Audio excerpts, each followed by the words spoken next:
You're What now page? I live. said we could have used you this morning with your computer expertise as Well, we I worked our started- way through the cloud, which either didn't take us long enough or we were overwhelmed and couldn't form questions. But we're working our way through it. And this afternoon, we're going to start with Bram Klepner. And this is the Tax Commission. And I know the Tax Commission made some small suggestions about taxing services. And this proposal would tax basically cloud internet services. So talk to us about what's the best thinking of the Tax Commission and then any thoughts you might have on this one. Thank you, Madam Chair, members of the committee. Nice to be with you again. I think this, from the Tax Commission's point of view, there are two questions here, both of which are fairly straightforward. Pursuant to the principle of both fairness and simplicity, all three, fairness, simplicity, fairness and simplicity, we generally support for any tax as broad a tax base as possible and as low a rate as possible. Actually, for simplicity, fairness, and sustainability, since low rates tend to be more stable and broader bases tend to be more stable and more fair, and simpler with fewer exceptions. So, in general, we support expanding the sales tax to virtually all categories of consumer level goods and services, and lowering the rate appropriately. The big exception was healthcare due to all of its unique characteristics. So sort of general support for expanding the sales tax to include services, including cloud-based services. But again, the at the consumer level portion is important, because we also recommend avoiding taxing business inputs on the principle that the expense that business bears purchasing things like cloud service eventually gets included in things that are sold to consumers, and it gets taxed at that level. And if we impose a tax on the business input, the cost of the input and the cost of the tax get passed on to the consumer, and then that gets taxed in the sales tax. So we are essentially imposing a sales tax on a tax, which feels not transparent and inefficient. So, our recommendation is to, as we have traditionally done with things sold at wholesale, exclude business inputs from the sales tax and only tax things at the consumer level. Okay. Any questions from the committee? I'm taking notes here. So Yes, Madam Chair. and Senator Bray.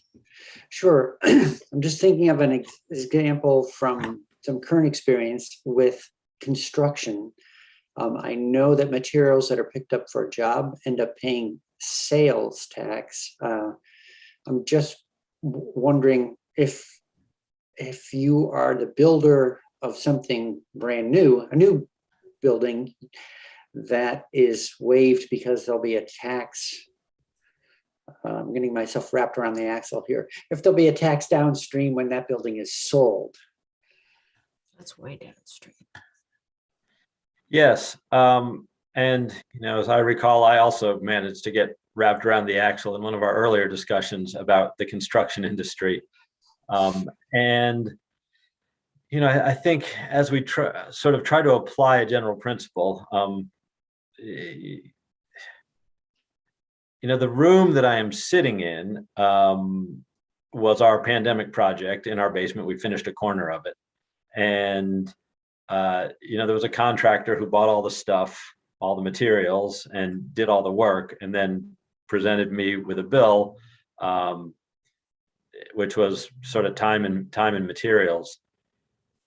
Yeah, I believe that we don't tax construction services. So I think what the tax commission would recommend is that his invoice to me should have included a sales tax on all the goods and services that he provided to me.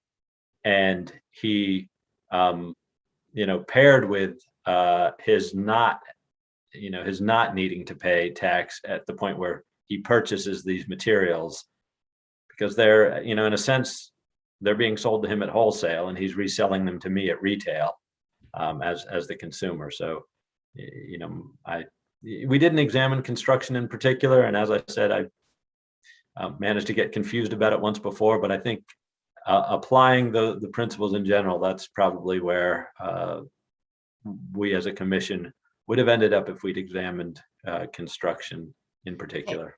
Abby, this might be a place, if you're there was if it's broken, if it's itemized, then you pay this, Graham, okay, if it's itemized. And I know we had to make some changes a couple of years ago for the plumbers that went in and repaired your furnace, and they put a part in it.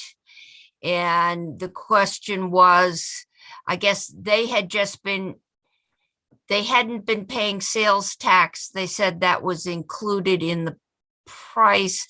There was an issue with the tax department on that. Senator McDonald, you're shaking your head. You remember that? Yeah. I don't remember the details, yes, but it was a worker in some construction bought a part. And did they have to charge the sales? Did they pay the sales tax? When you get your car, your furnace fixed, they charge you for the part and you pay a sales tax on it, and you don't pay for the labor. The witness was discussing manufacturing in the 90s as pre-constructed homes began to come on the market. If someone had a home built, they paid sales tax on all the materials, as the witness said, but they did not pay sales tax on the labor to construct the home. But if Huntington Homes was building a home somewhere in a warehouse in the wintertime because the weather was prohibited, and then the home got shipped to the house site and placed on the house site, they were charging a sales tax on the entire home.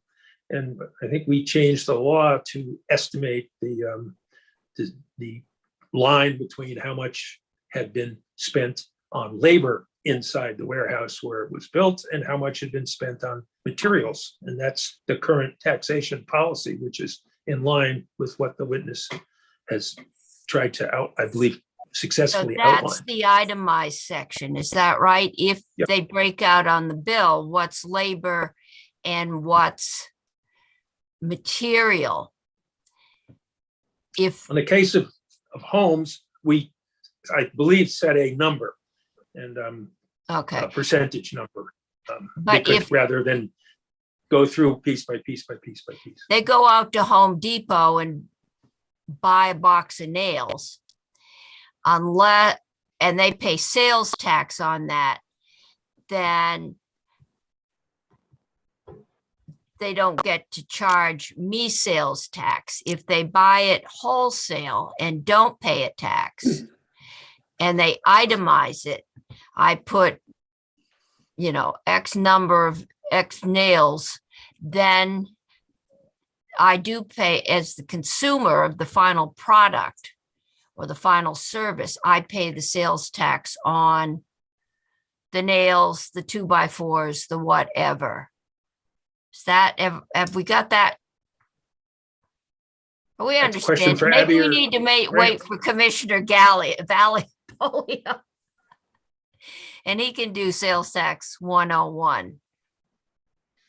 It is obviously not simple, given the number of appeals that we got from taxpayers who thought they were doing the right thing until the tax auditors came down and told them they weren't, and they owed large amounts of money. So it is not always clear, and part of it is at what level does that tax get paid?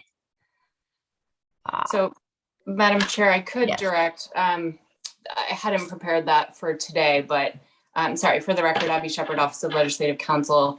And I could share the department. I know the department will be speaking later, but they do have a webpage about contractors and improving real property. So the general rule is that when contractors are purchasing building materials, they are buying it as the consumer. So it's retail sales. So sales tax is applied. However, there is, of course, an exception.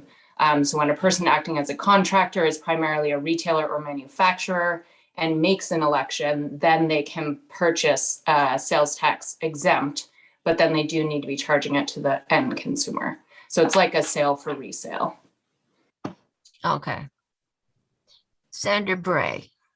Thank you, everyone. I just was responding to Mr. Kleppner's remark about not taxing business inputs, but this all makes sense given that the contractor is really purchasing on behalf, in a way, of the consumer. So paying the sales tax makes sense. Thank you. I think the other goal is we don't want to tax twice. If the business pays a tax when they buy software, so that's one sales tax. And then that sales tax is included in the cost that gets figured into the price that the business sells their service or commodity to, gets sales taxed. I believe Mr. Kleppner said that was essentially paying the sales tax twice on the same product, because it's partial, if the wholesale sales tax that was paid is included in the cost that is charged to the end consumer, then that sales tax, has it been paid twice, or has the cost of it has been passed on to the consumer? Yeah, so you don't pay it twice, but you do pay the sales tax on the sales tax. Sales tax. Okay. So you're taxing the sales tax. So if I Right. pay $1 in sales tax gets passed on to me, I'm going to pay 6 cents of that. Right. And, there is, given the way businesses manage their margins, there is a bit of a multiplier effect. So if a company buys something for $1 without a tax on it, and they need a 50% margin to make their business work properly, so they sell it for $2. I buy it for $2. I pay $2.12. But if it costs them $1 plus 6 cents, then they have to double that as well. So now it's $2.12 to the consumer. So now I pay my 12 cents plus 6% of the 12 cents they paid, or the 6 cents they paid plus the 6 cents they added on to it. So, it's I pay tax on the tax, plus I pay tax on the additional margin the business needed to cover the cost of the tax. Okay. And I did a spreadsheet on this a year ago. So thank you for bearing with me as I talked my way through That it. might be helpful. At least the chair likes graphics. Okay. Any questions at this point for Mr. Kleppner? None. Okay. I have Commissioner Bolio on the line. I see Will Baker is here from the tax department. Will, are you the commissioner today, or are we still waiting for him? No, I am not the commissioner for the day, Madam Chair. You're I would not the ask for a acting I would commissioner? ask for a lot more money if I was going to do that. I believe Commissioner Bolio wanted to go ahead first. Okay, so maybe. Senator Cummings, I've been been trying to be in touch with Commissioner Bolio, and I haven't heard from him. So you might Okay, maybe we can ask go, Will to well, begin. but he wanted to go first. All He right, did. so maybe Michael Knapp is, nope, he's coming, he's here. Should we do a trumpet when the commissioner enters the room? And I will thank you all for your time. I'm gonna Okay, wrap up my thank next you. meeting as well. Yep. Okay, Commissioner, you have joined us. And I think we just had our first walkthrough of what the cloud tax proposal is this morning.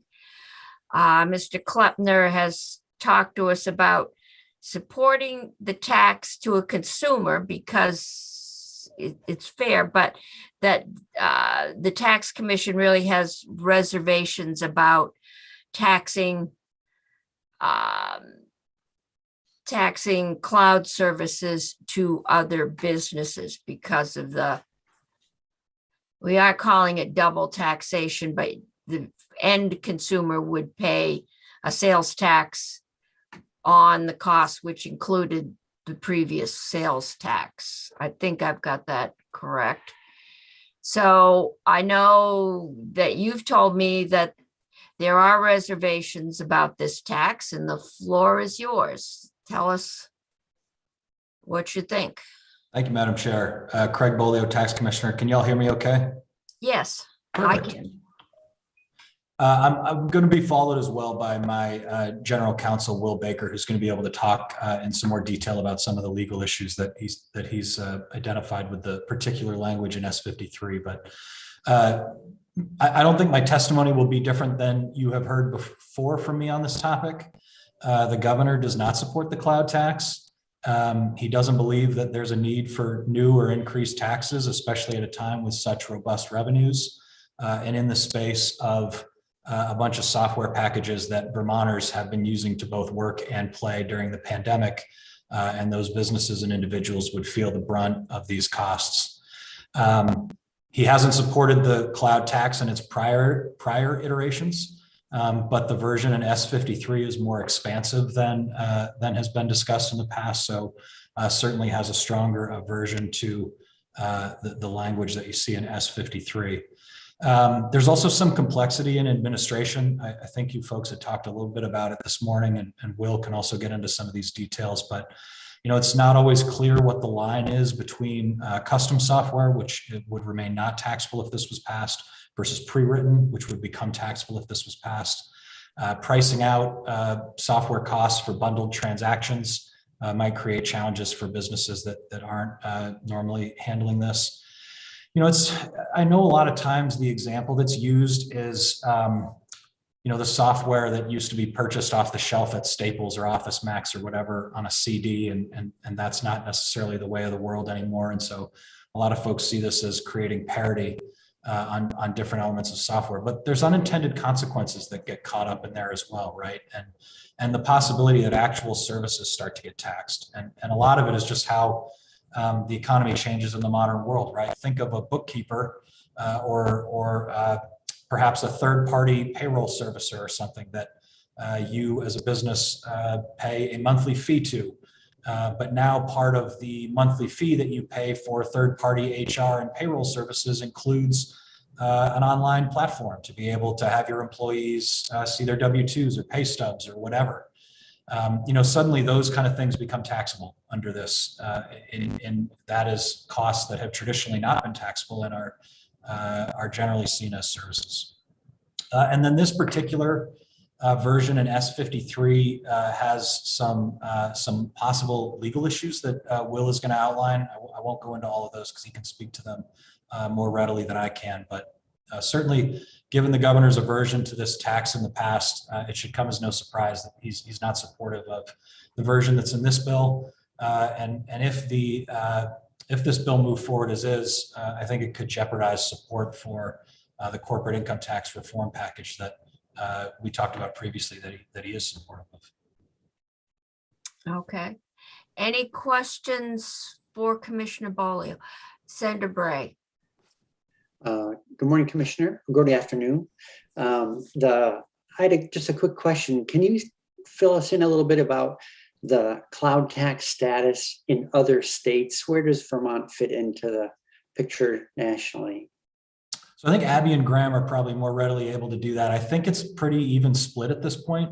I think there's like 20 or 21 states that tax software as a service, and I think 22 or 23 that don't. And then there's like half a dozen that don't have sales tax at all. What I'm not as familiar with, though, is what the split is for states that are taxing the expanded provisions of this bill, like the infrastructure as a service or platform as a service. I don't know offhand what the split looks like on that. I'm not sure if Abby or Graham have that. I'm not even sure if they're here. Yeah, we did get some information sent this morning, Senator Bray, and if you look Okay. on, on the agenda, Abby and Graham both have some information up there, and that is there. Okay, thank you. Sorry for asking. It is a mixed bag, but I it has started to definitely stream it. increased. I think when we started this, it was 5, and it's up to 21 plus, but the mix is different in many states. I started to stream their testimony from this morning before coming into this meeting, but I didn't get that far. Does it include whether or not there's a split between consumer sales and commercial sales, so we would avoid this sort of tax on a tax issue that we're talking about? Okay, Graham, I see you popped up. Abby did too. All right, who's going to answer? I'll let Abby grab this one. Sure. So as the commissioner did just mention, it's about 22 states that do tax. And then there are 5 states that you'll see it if you scroll through the presentation. I think there are 5 states that don't impose a sales tax at the state level. And then the rest do impose tax on SaaS, so software as a service. And that is what the legislatures contemplated taxing in the past. This is an expanded base, so it would tax different types of software accessed remotely, the platform as a service and infrastructure as a service. I did not provide a breakdown specifically of those different types of software access through those different forms because there isn't a legal definition in any of the states that I've looked at. Even within the industry, there's some fluidity between those categories. The states that do tax the broadest, they have the broadest authority to tax different types of software access remotely are Washington State and Rhode Island, which this language does borrow from heavily. Also, Massachusetts and Iowa. And then 2 other states that this language does not lean on at all because they've based their authority to tax SaaS on their taxation of services. So it's a different approach to getting at these services. I think that answers most of your question. I'd be happy to dive into more if you'd like, but it is, sure. If I may, Madam Chair, just one quick follow-up, and that is, all these states we're talking about, are all of them excluding expenses for the hardware that runs all this stuff? Like that's off the map for these, or are they also wrapping in? I mean, because in a certain way, the software is useless without the hardware to run it. So I don't know how far it sort of bleeds into taxing. Well, I did want to, I'm remembering your other question there, business to business and other types of exemptions for inputs. And some states do allow exemptions for commercial enterprises, in Iowa in particular. New York State allows for exemptions for intra-company transfers, and they set it out by the business structure. Some states do have explicit end user exemptions. So if it's a sort of a sale for resale, that would be an exempt sale.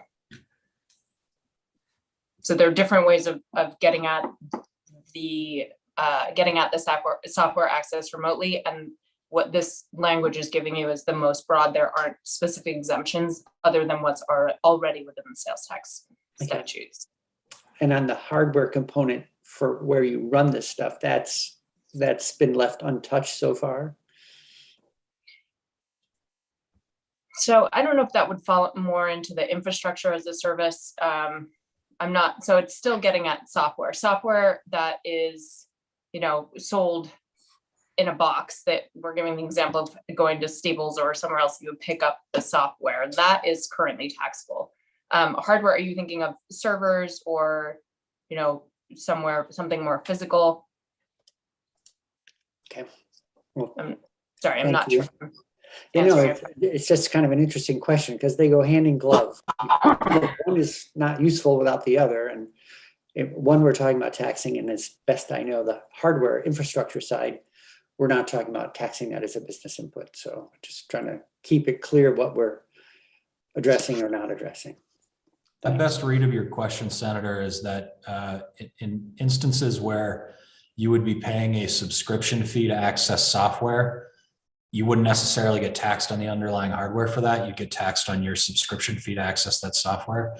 But this bill also does talk about creating a tax for accessing platform as a service or infrastructure as a service. So if you were asking Amazon Web Services, for instance, to host your software that you coded, that would the fee that you pay for that hosting would also be subject to sales tax under this.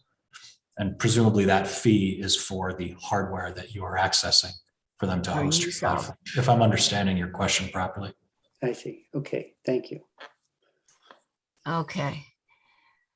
All right. Any other questions at this point? Okay, we'll go on to Will Baker.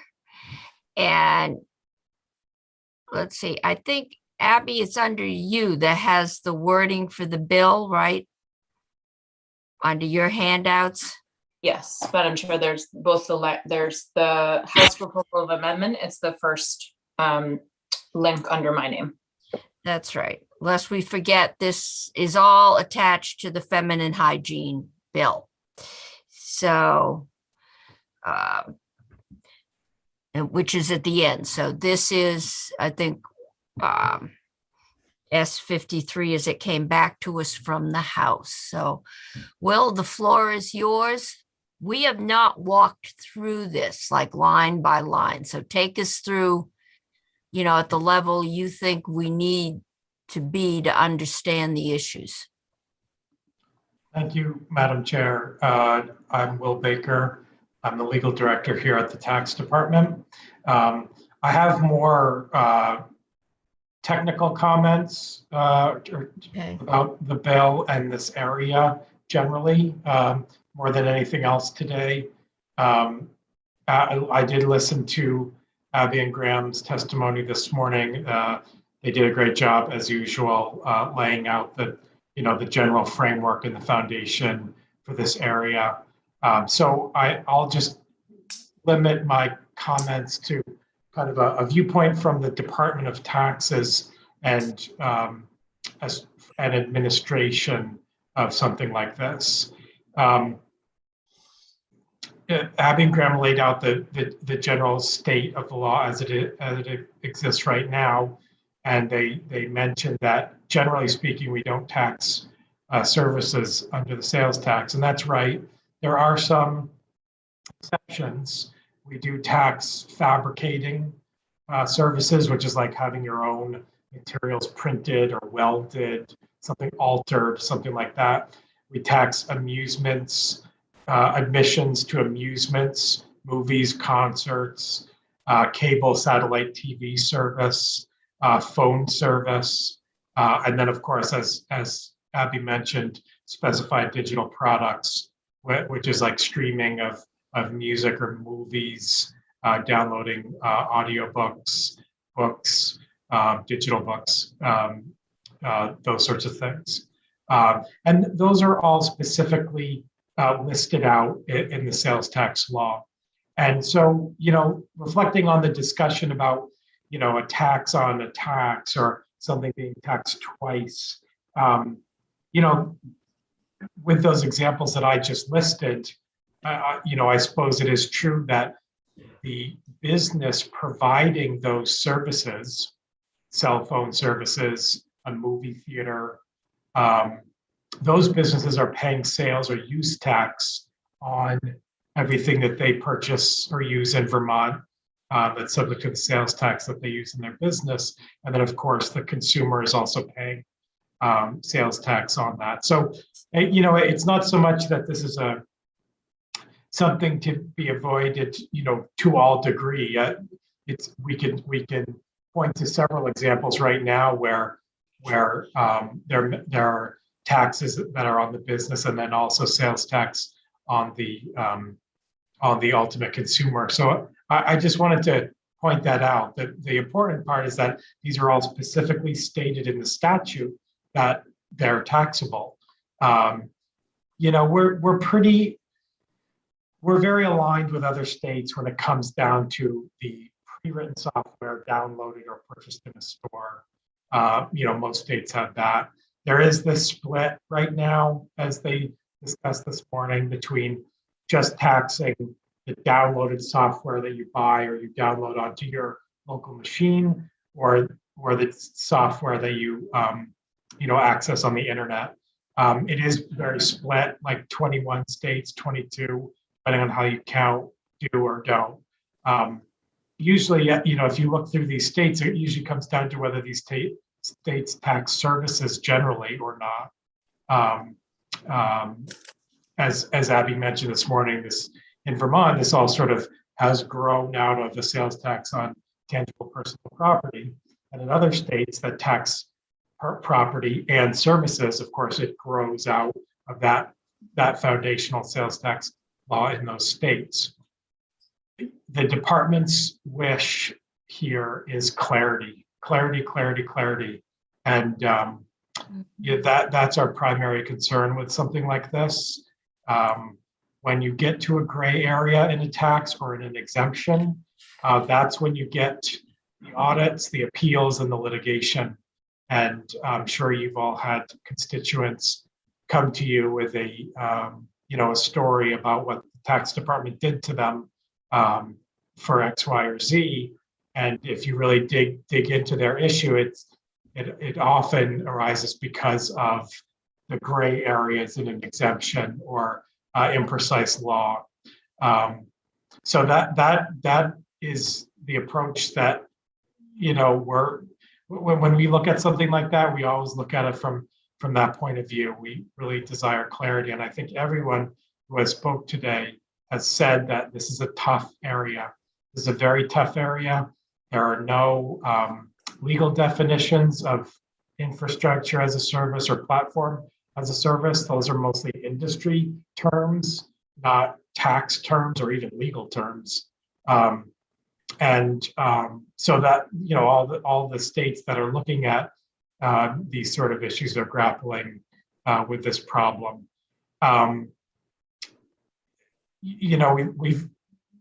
We've heard this morning about three levels: the software, the platform, and the infrastructure.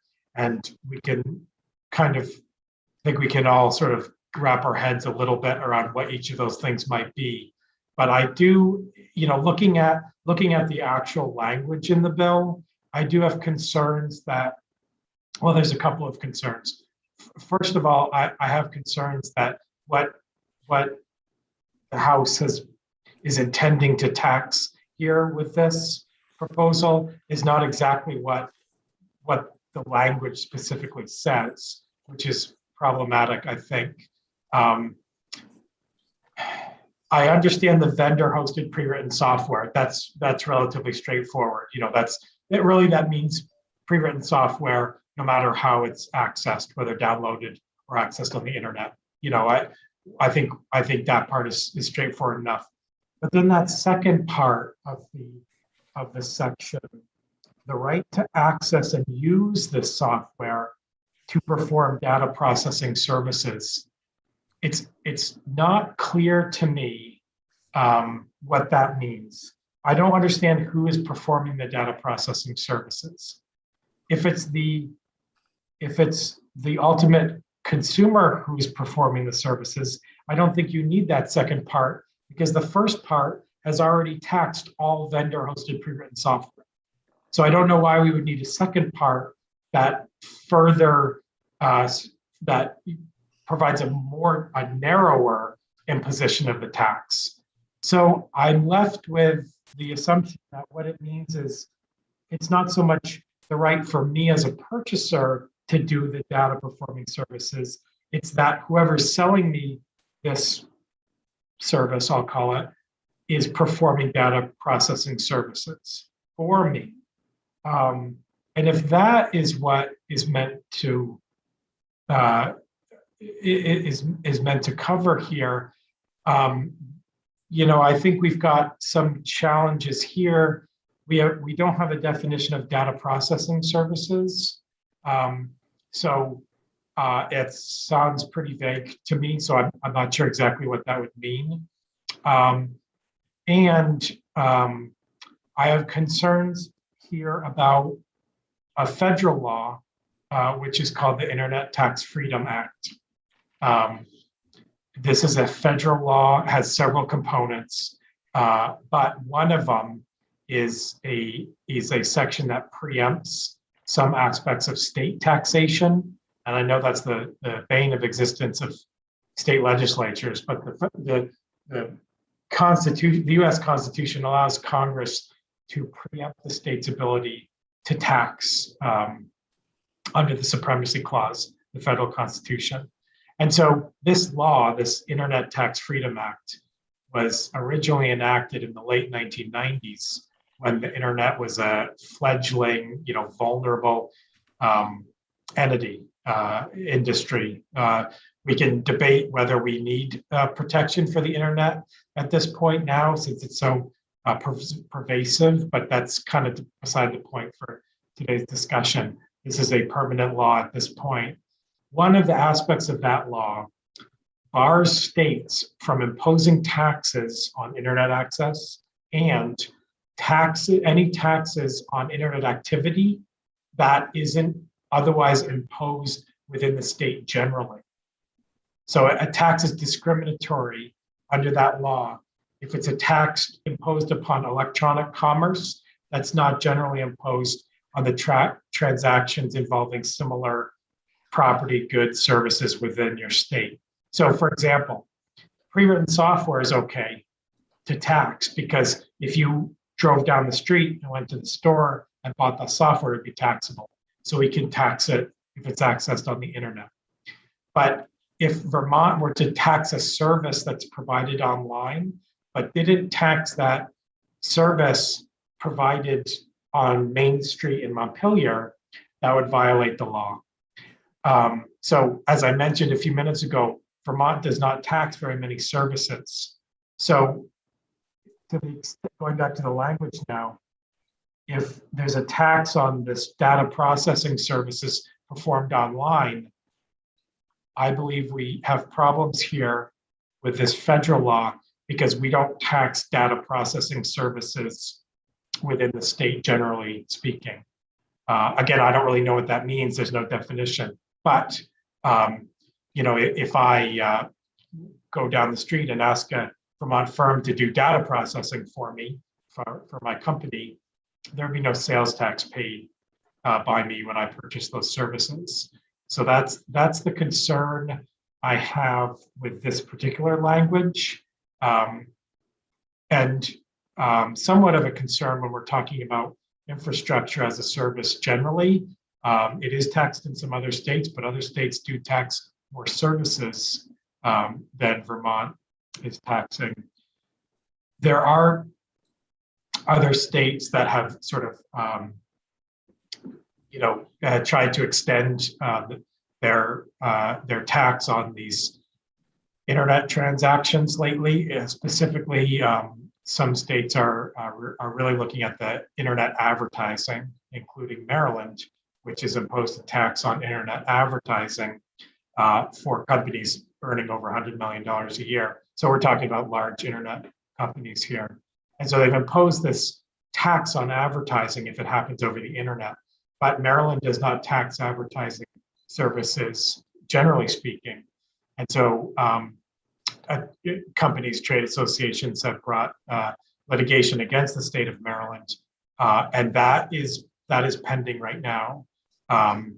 Massachusetts has a similar internet advertising bill pending. I don't think it's been passed, but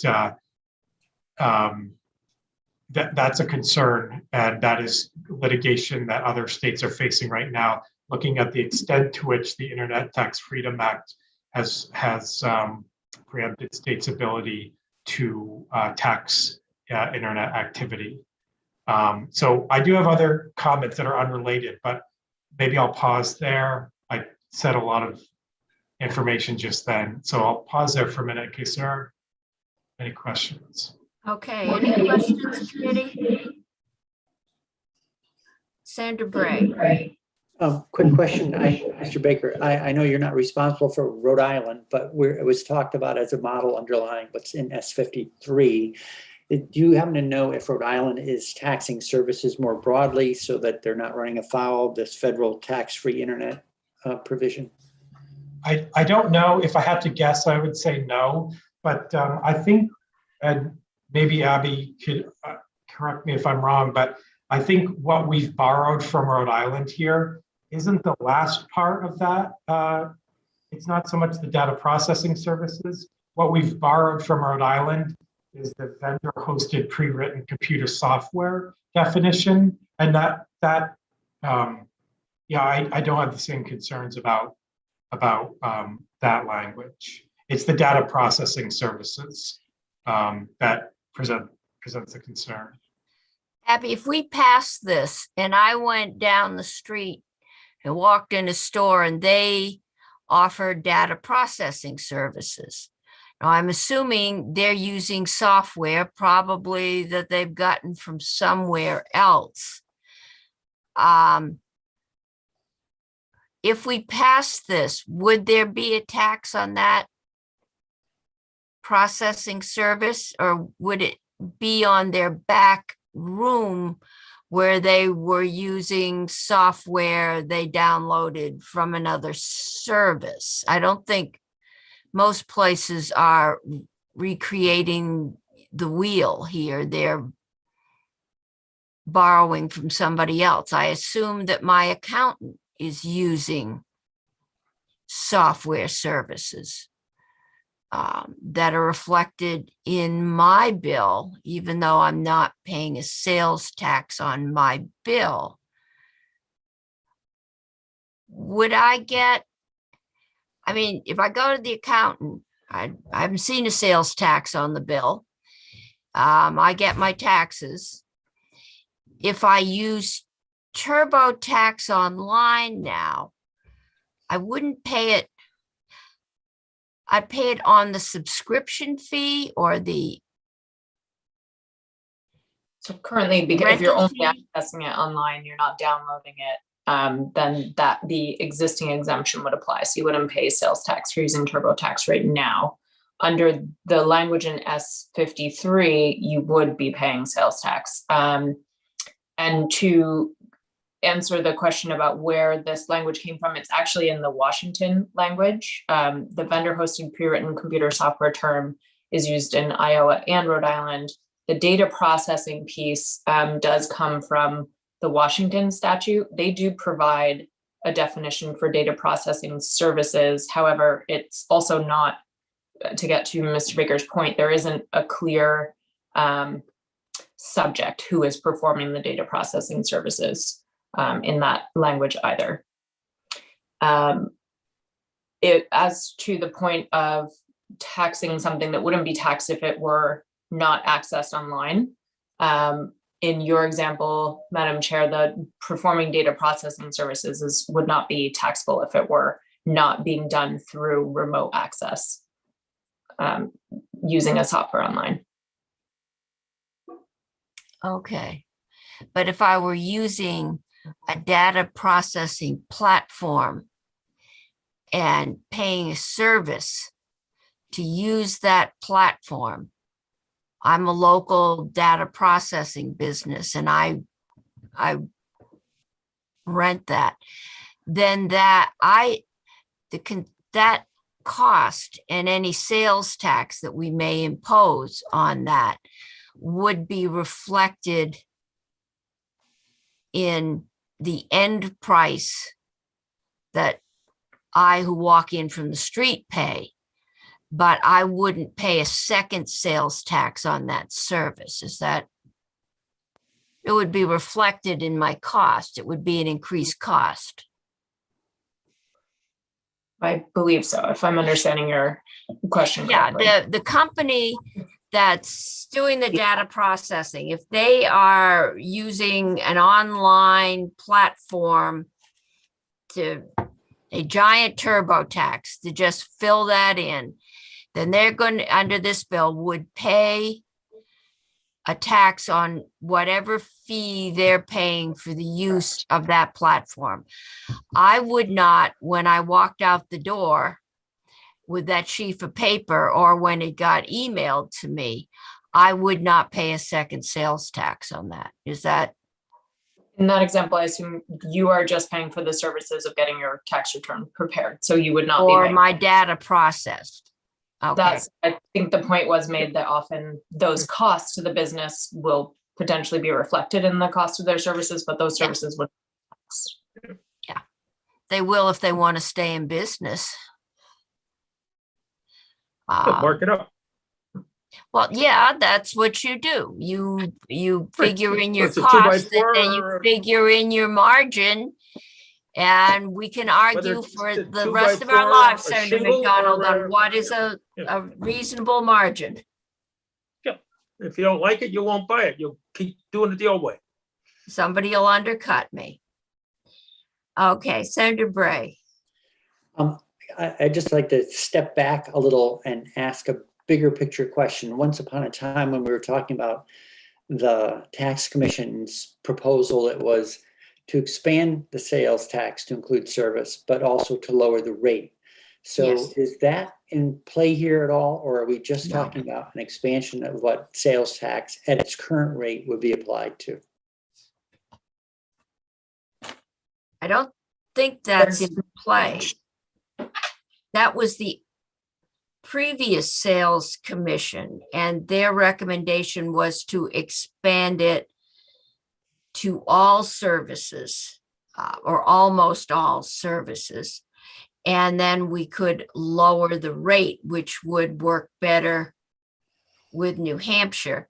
The charge of that original tax commission, I believe, was every time Vermont got listed in some national, business-friendly place to live, we always came out looking high tax, even though when you figured out how much tax people in certain tax brackets paid, your final tax bill was not high.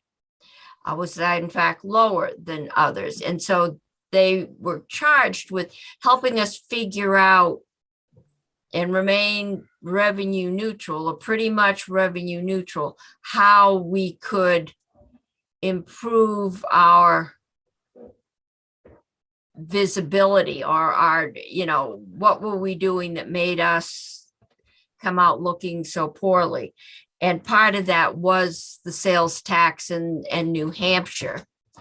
And that was the recommendation that came back, is we could lower our sales tax rate, which nationally is not high. But we could lower it even further because we've got New Hampshire. This tax commission had a different, and they did recommend, I remember taking the sales tax off of phone poles or utility poles. It wasn't a really in-depth analysis of the entire sales tax system. So I don't think that original thing is in play here. Okay.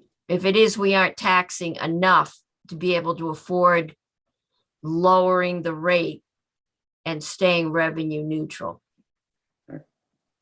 Thank you. I just wanted to check in and see if that was still sort of No. in background discussion or not. So Now, we're we've sticking- got to tax tuxedo rentals if we want to get down low enough. We don't tax those now. well, Okay.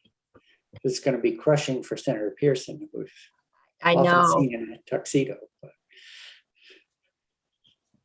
but the wedding planners would be there. Okay, Mr. Baker, have you got anything else to? Yeah, I just have one more comment, and just to recap the discussion that we just had, that, I think the problematic area here is not the software, it's the data processing services. So I would suggest that we button down a definition of infrastructure as a service or platform as a service, and then analyze that under these Internet Tax Freedom Act preemptions. It's hard to do that with such a broad statement that's in the law as it is right now. It's hard to conclude that this doesn't violate that law, at least as it's written right now.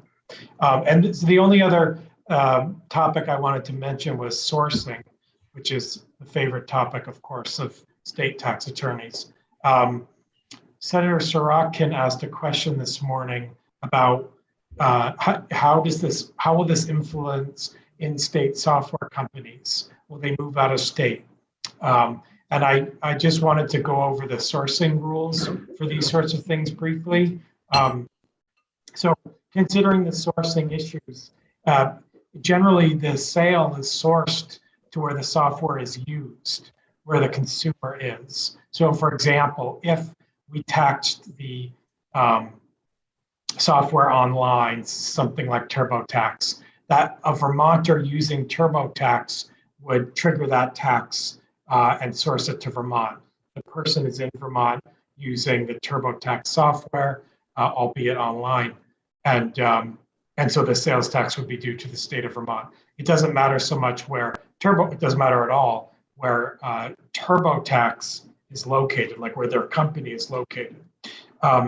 So really, we need to look at the customers so going back to Senator Sorokin's question about the in-state software companies, we would need to look at the customers of those in-state software companies, not the fact that that software company is located in Vermont. So if the Vermont software company has clients, customers all over the country, then that company needs to comply with the laws in the various states in which their customers live. And then they're doing that now as other states tax software accessed over the internet. Really, the change that something like this would implicate is looking at Vermont customers, both individual and businesses. So Vermont individuals within the state using these online services, they would be subject to tax. Businesses located in the state of Vermont, not software businesses necessarily, although it could be, but businesses using software in the state would be implicated. Like my mind goes to a law firm that uses an online timekeeping, invoicing, billing software where you keep track of your time and you bill your clients, and all this happens with software that you're using online. That would now be subject to sales tax, and the Vermont law firm would need to pay that, or the Vermont accounting firm, or the car dealership using the software online. That would be a sales tax cost for those Vermont businesses. Now, Vermont software businesses, I imagine, probably use a great deal of software simply to design other software. So they might be subject to the sales tax on the usage of the software platform or infrastructure as well. But my point is that we need to look to the customer, the ultimate customer user, not so much where the software company is located. And I'll stop now. That's all I have to say. Thank you. Okay. All right. Other questions? Okay, Senator Bray. All right, Senator Pearson, did I see your hand? No, okay. there's so many permutations of how to do business over the internet. So I'm thinking of another one. There's a payroll service I'm now familiar with, and as best I know, it is quote unquote free to the employer, but that's because they're putting cash through, they're paying that service, they're prepaying the payroll, and it gives a float to the servicer on the cash on hand, and that's enough value to the payroll company to then let them offer the service on to everyone else, quote unquote, free. So I don't think there's a transaction underway. And then it makes me wonder, well, how do you value that service, and how would you ever tax such a thing for that data processing? Well, in the world of sales tax, you wouldn't, because there is no cost. It's $0. So there would not be a sales tax charged to the employer in that case. If the business model of this payroll company is just to earn interest or on the float money, then that's their business model. They don't charge their customers. That's not how they get revenue. So they would not need to charge sales tax. The payroll is an interesting example, because if it is that, going back to my preemption concern, your local Vermont bookkeeper or payroll service, those services aren't subject to sales tax. So if we were to enact something that subjected only online payroll services to sales tax, but not in brick and mortar Vermont in-person payroll or bookkeeping services, that would be problematic under that law. Sure. It just, it highlights for me how whatever rules we set for the road, there'll be someone who will see an opportunity to go around it and say, for instance, I'll make my money on float. I won't actually sell the service. So they drop their service charge, which would have had a tax, and increase their take on the float, something like that. So it's not an easy area to get your arms around, especially when the thing you're getting your arms around is moving so fast. Okay, if this company is not charging me a fee, they're working on the float, then I'm not paying a sales tax. What would change under this, I think, is if that payroll company is using a platform that other payroll, have access to, then they would have to pay the sales tax on their service fee, right? Which may mean they're not making enough float, and I would pay something to cover that, but I wouldn't under this pay a tax on their actual service charge. I'd just get charged whatever they figure they need to cover the additional cost, if anything. So it does get complex. On the other hand, this is the economy of the future. And I think we do need to think it through, because more and more things, you can now order alcoholic beverages online, I think, and drive down and pick them up. I don't think they can deliver those, but they can deliver everything else. And so this is a good exercise, no matter what we decide to do at this point. But I don't think it's going to go away. It hasn't in a decade.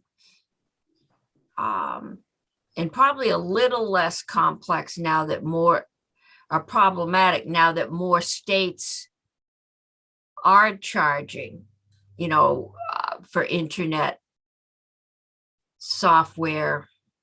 Because there was a lot of concern from businesses originally before Wayfair, before everything about, I've got customers here and I've got customers there, and I've got to keep track of what states do what. So that has changed in a decade to the number of states that are moving in this direction. Okay. I think we're still on Mr. Baker. Any further questions? It looks like we do need to take a closer look at the Internet Tax Freedom Act and find out how expansive that is, just for information going forward. Any other questions? Will, anything you want to tell us at this point? No, thank you, Madam Chair. Thank you for having me today. Okay, thank you. Okay, we now have Michael Knapp, who is the Chief Executive Officer of Green River. Welcome, Michael. And to start with, why don't you tell us that don't know, what is Green River? Senator Cummings and committee members, thank you and good afternoon. So as you said, my name's Michael Knapp and I live in Guilford, Vermont in the southeast, right across the Mass border down here. I'm a public health professional by training, and I founded Green River back in the year 2000. We've now grown to about 30 employees and we're a software and data analytics company. We're basically a team of 30 software engineers, software designers, project managers, support staff for that. And we write custom software. And I'll tell you a little more about that. But really, you know, the point here is I'm going to talk to you about your proposed cloud tax. And I think what I want to say to you first, before I say anything else, is perhaps we're unique in that, you know, we would support a lot of new tax initiatives, Green River. We're not in Vermont to oppose taxation. We believe in it, frankly, and I'll talk to you a little more about that, but we strongly oppose this particular tax, particularly on the business to business side, is really what our focus here is about. I'm going to tell you for just 2-3 minutes, if you bear with me, this is not to promote my company, but I do think I need to ground you guys in Green River and what we are a little bit for you to understand, frankly, why we're here and what the industry in Vermont is. So I moved to Brattleboro in 1994, mostly because self-sufficient homesteading, love of Vermont, a place where my wife, who's a physician, and I could kind of carve out a life together, raise our children here. It was very much a lifestyle choice coming from my, lots of reasons. I don't want to get into it. But I founded Green River as an effort to survive here. I was really on the cusp of leaving this state because I could not support my family. And I got to say that the Marlborough College Graduate School, Building Green, another fairly high-tech company in Brattleboro, were instrumental. Also at that time, the National Institute of Community Innovations, Vermont Institute of Science, Math, and Technology, my colleagues and peers across this industry are why I am still here and why I am able to do what I am now able to do. We've been around for 20 years and, we talk about dog years being longer than human years. Well, tech years are really, really long. So 20 years is ancient in tech years. And we're now 30 people. We're now, across the country and throughout this region in terms of where those people live. Half of our staff are remote around the country. And frankly, we've grown about 50% through this horrible pandemic. I'm talking to you now as a company almost 50% bigger, and that's no coincidence. And so, we will survive your tax. But what I'm here to talk to you about is the younger people coming in behind me, trying to do what I have done 20 years ago, right? We work, basically for mostly nonprofits, municipal and state government. We serve Delaware, the home state of our president. We do all their pandemic reporting. We report all the data on COVID for that state. We work in Michigan. We work in Texas. We work in Massachusetts. We work across the state of Virginia in homeless services and homeless data integration. We have contracts with the cities of Boston, the cities of Springfield, Mass, with Pittsburgh, and we serve companies in the US and we serve companies internationally. The folks here in Brattleboro are responsible for the verification and certification of 2.5 billion pounds of green coffee for worker safety, environmental practices. We monitor slavery in the electronics industry for working with a nonprofit in Amherst, Massachusetts. We put books in the hands of inner city kids through pediatric practice. We're talking 5 million books. So basically what we've got is a company that strives to touch people's lives around the country and around the world. And that's Green River. But we're Vermonters, through and through. We started here. A good third half of our company are Vermonters, and a lot of our leadership.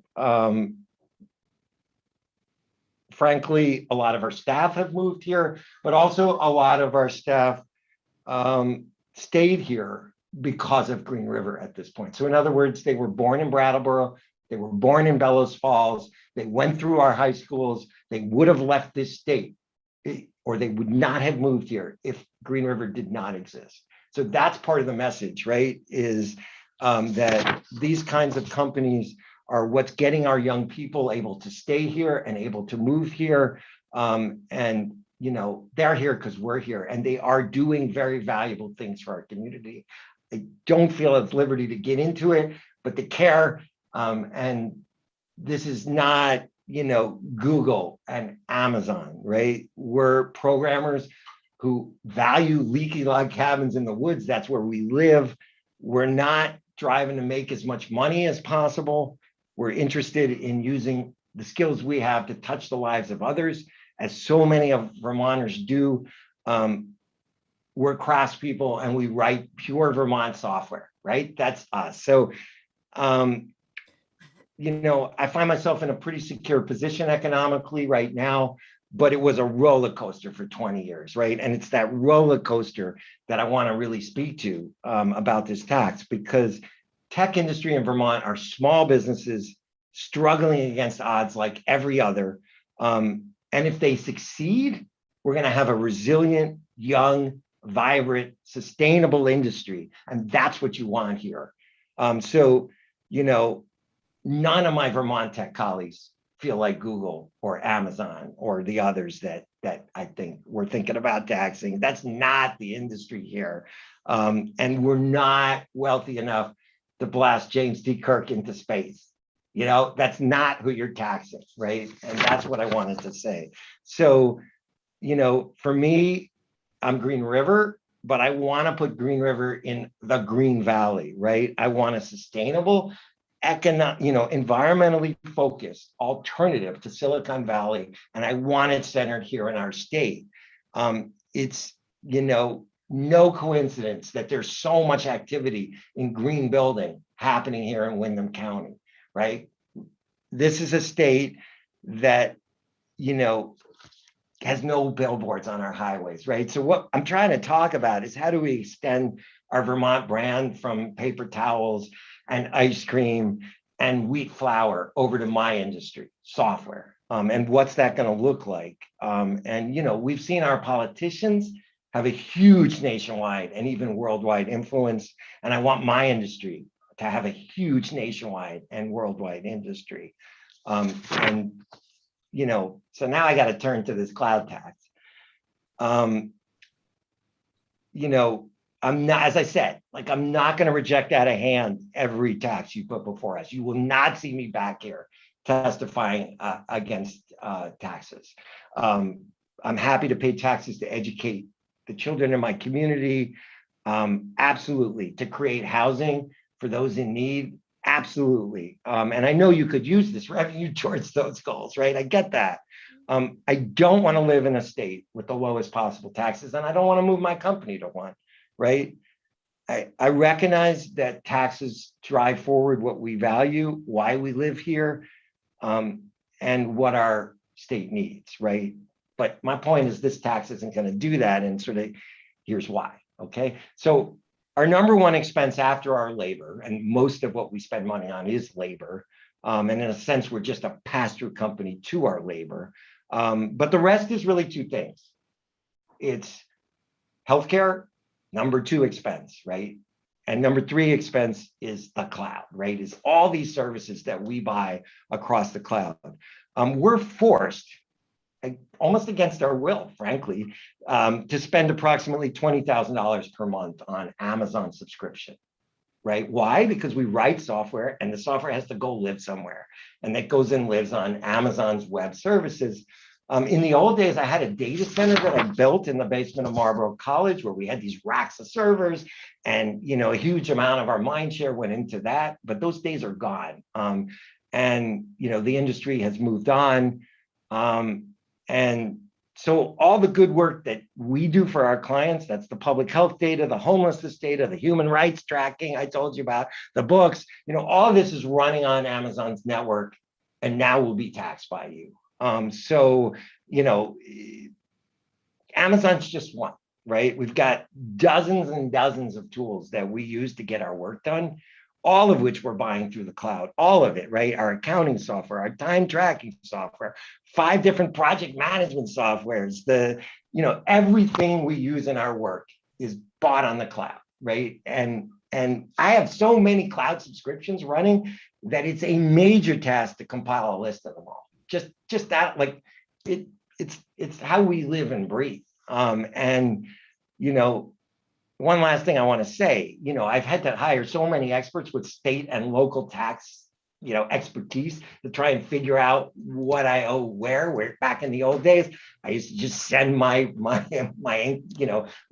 tax to you. And now I've got to send it all over the country with everyone with different laws, none of which seem to be consistent. It's getting harder and harder to understand what I owe and where I owe it. So, what we buy and sell and what we use is on the cloud. And now you're saying, okay, here's a major tax on all that we buy, and what our customers buy from us. I've never dealt with before in Vermont. So after 21 years in business, I'm going to survive your tax. No problem. I really believe that, like, frankly. But what I don't think is going to survive, what I really don't, is the nascent tech companies that I want to see thriving across our state. And, that's really the point I'm trying to drive home, is to put Green River in this Green Valley. Tech companies in Brattleboro have closed, right? I talked about our surge through the pandemic, but my colleagues in this town are gone, right? I saw a nascent industry. I saw it start to emerge. They are either closed or they're much, much smaller than they were. And I'm one of the last ones still standing here in Brattleboro, and I instead want to be part of a growing industry. So, this is an industry that can leverage tech to build better schools, protect the environment, improve public health. And I really think this industry is going to do that for you. I think this is the special brand of Vermont tech, that could be here. And while I love the idea of, putting a tax in place that exists in a lot of other states and that would generate a little needed revenue for my state, I think it disincentivizes the very future that you guys, that we all want to create. And I think it's going to exacerbate the disadvantage Vermont tech is finding to compete in an industry that's global. So I'm going to point to a bunch of disadvantages, right? There's a lack of rental housing for my staff in Brattleboro. There's limited housing stock to buy. There's limited childcare options for young people. There's not the cafes teeming with folks. There isn't the bandwidth consistent. The power goes out. The cell phones cut out as we drive and trying to hold our meetings. There's, nowhere to bring our computers necessarily when they die, as there would be in a bigger city. There's a lack of support from insurance companies, lawyers, and accountants that know our industry inside and out in our local community. And probably worst of all, honestly, is that my Vermont staff is paying twice for healthcare as my Mass staff. And the primary care is a nightmare here, frankly. So you can say, well, other states have this tax, but other states are in a different situation. And tech is surging in our cities. It is booming in states with the urban tech hubs, in areas with colleges and universities. This isn't just a Silicon Valley thing that I'm talking about. Boston and Cambridge, Massachusetts, Austin, Texas, Pittsburgh, the Research Triangle in North Carolina, the mid-sized cities in the Midwest, the big tech, the big 10 college towns, we're seeing tech, surge ahead. And frankly, the pandemic has exacerbated that, has really contributed to that in a positive way. But from a rural urban divide perspective, it's getting worse, right? We're not seeing the tech surge here in our rural communities.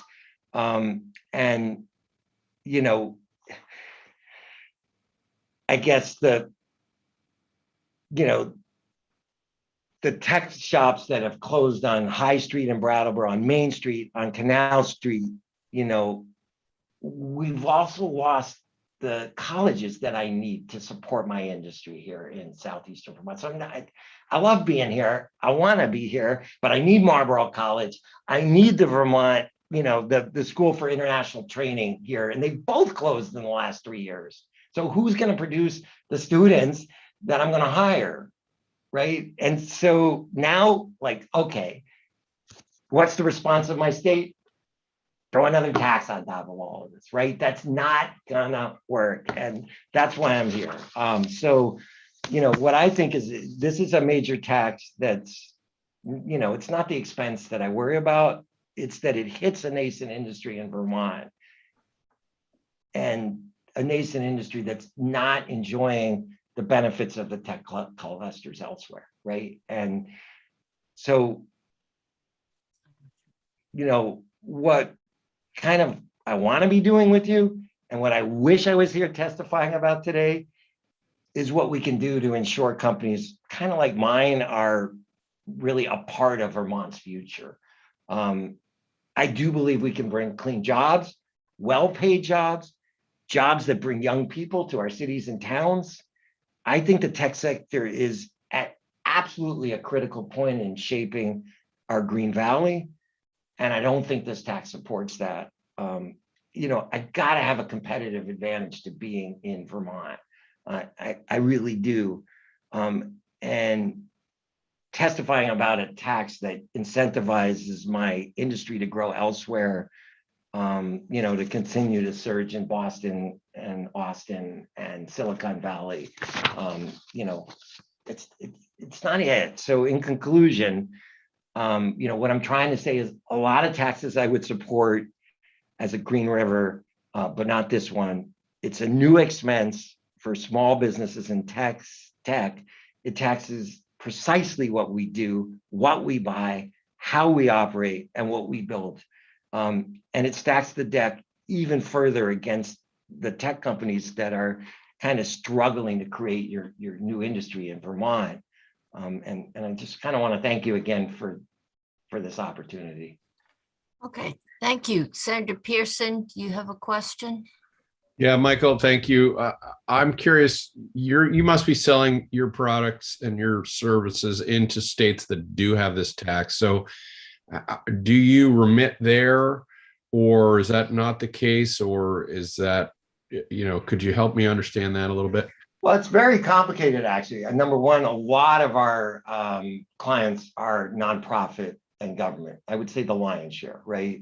A certain number of them are international as well, right? We have clients in Amsterdam, in the Netherlands, and so on, Switzerland as well. The for-profits that we sell to in the other states, yes. The short answer would be yes. If there was another state that had this tax, then yes. Frankly, I'm much more concerned on the salt side of things, where we put a lot more mind share into making sure that the income tax, the corporate tax is going to the right state, right? And that's gotten much more complicated than it used to be. And it's actually often an art rather than a science from my perspective, like for those folks to figure that out. Like, what do I owe to Massachusetts versus what I owe to Vermont? And I wish it was all going to Vermont because I live here, right? But now, there's a tax return going to Mass, and so be it. But the short answer is yes, except that for us, it's relatively simple because so many of our clients do not have to pay sales tax, right? Thanks. Okay, other questions? I'm not seeing any. Okay, thank you. It's helpful to get feet on the ground information on the implications of this. Next, I have Jeff Kuchar. There's Jeff. And Jeff, you are Vermont Technology Alliance. No, you're still muted. Of course. It's all this high tech stuff. How many times do I use Zoom and you still end up doing that? Glad to be here. Yes, I'm Jeff Kuchar. I'm the executive director of the Vermont Technology Alliance. Briefly about us, we're a business association. We have a mission to support, promote, and grow technology jobs and technology-focused businesses in Vermont. We have more than 200 members from throughout the state, and they represent Vermont's tech and tech-focused businesses and businesses that use tech, I guess, pretty broad. Again, those businesses and organizations that work with or support Vermont's tech ecosystem. And we, as we love to point out, and we're glad to represent this sector, Vermont's tech sector represents some of Vermont's highest paying jobs, most employee-friendly businesses, generating positive economic impact for Vermont. As an example, an average tech job on average earn about $77,000 annually. Software developers can earn up to $100,000 or more. So those types of jobs have a positive income impact for the state. Of course, we're here with concerns over the proposed cloud tax. It's probably no surprise, and hearing from Michael as an example, that we don't support the cloud computing tax as defined in S53, which would add the sales tax to essentially all online services.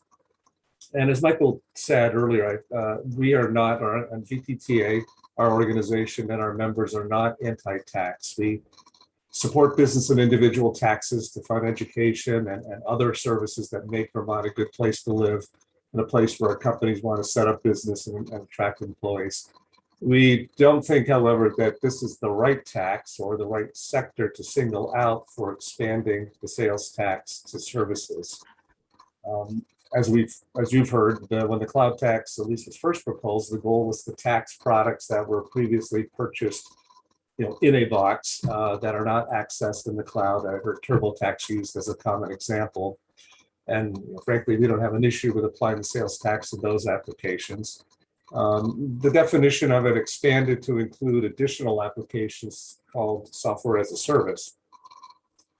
However, the latest version of the cloud tax in S53 has expanded to cover all online services. So as you've heard, software as a service, platform as a service, and infrastructure as a service. I think you folks talked about it today, but briefly, infrastructure as a service provides the underlying IT infrastructure such as computing, storage, and networking. the state of Vermont even is moving to using cloud computing through off-site services to be able to handle its demands. Platform as a service provides software known as middleware, but as well as databases, digital tools to build and support primarily software applications. And then the software as a service, probably more familiar with the fully managed application that customers directly use, such as email, financial applications, or supply chain management even, which I'm sure is in demand currently. As users move from one to the other, they usually shift more of the responsibility for their information technology to the cloud provider. But businesses can and do adopt different services independently. At least last year when I saw a report, I believe from the Joint Fiscal Office, as we talked about, there are other states now that do have some form of a cloud tax, but currently there were only 8 that I saw that were considering taxing the way this bill proposes to do across all 3 platforms. If enacted into law, S53 would significantly change how Vermont consumers and businesses are taxed for services on the internet. The tax will impact nearly every Vermont business, since nearly every Vermont business depends on internet services.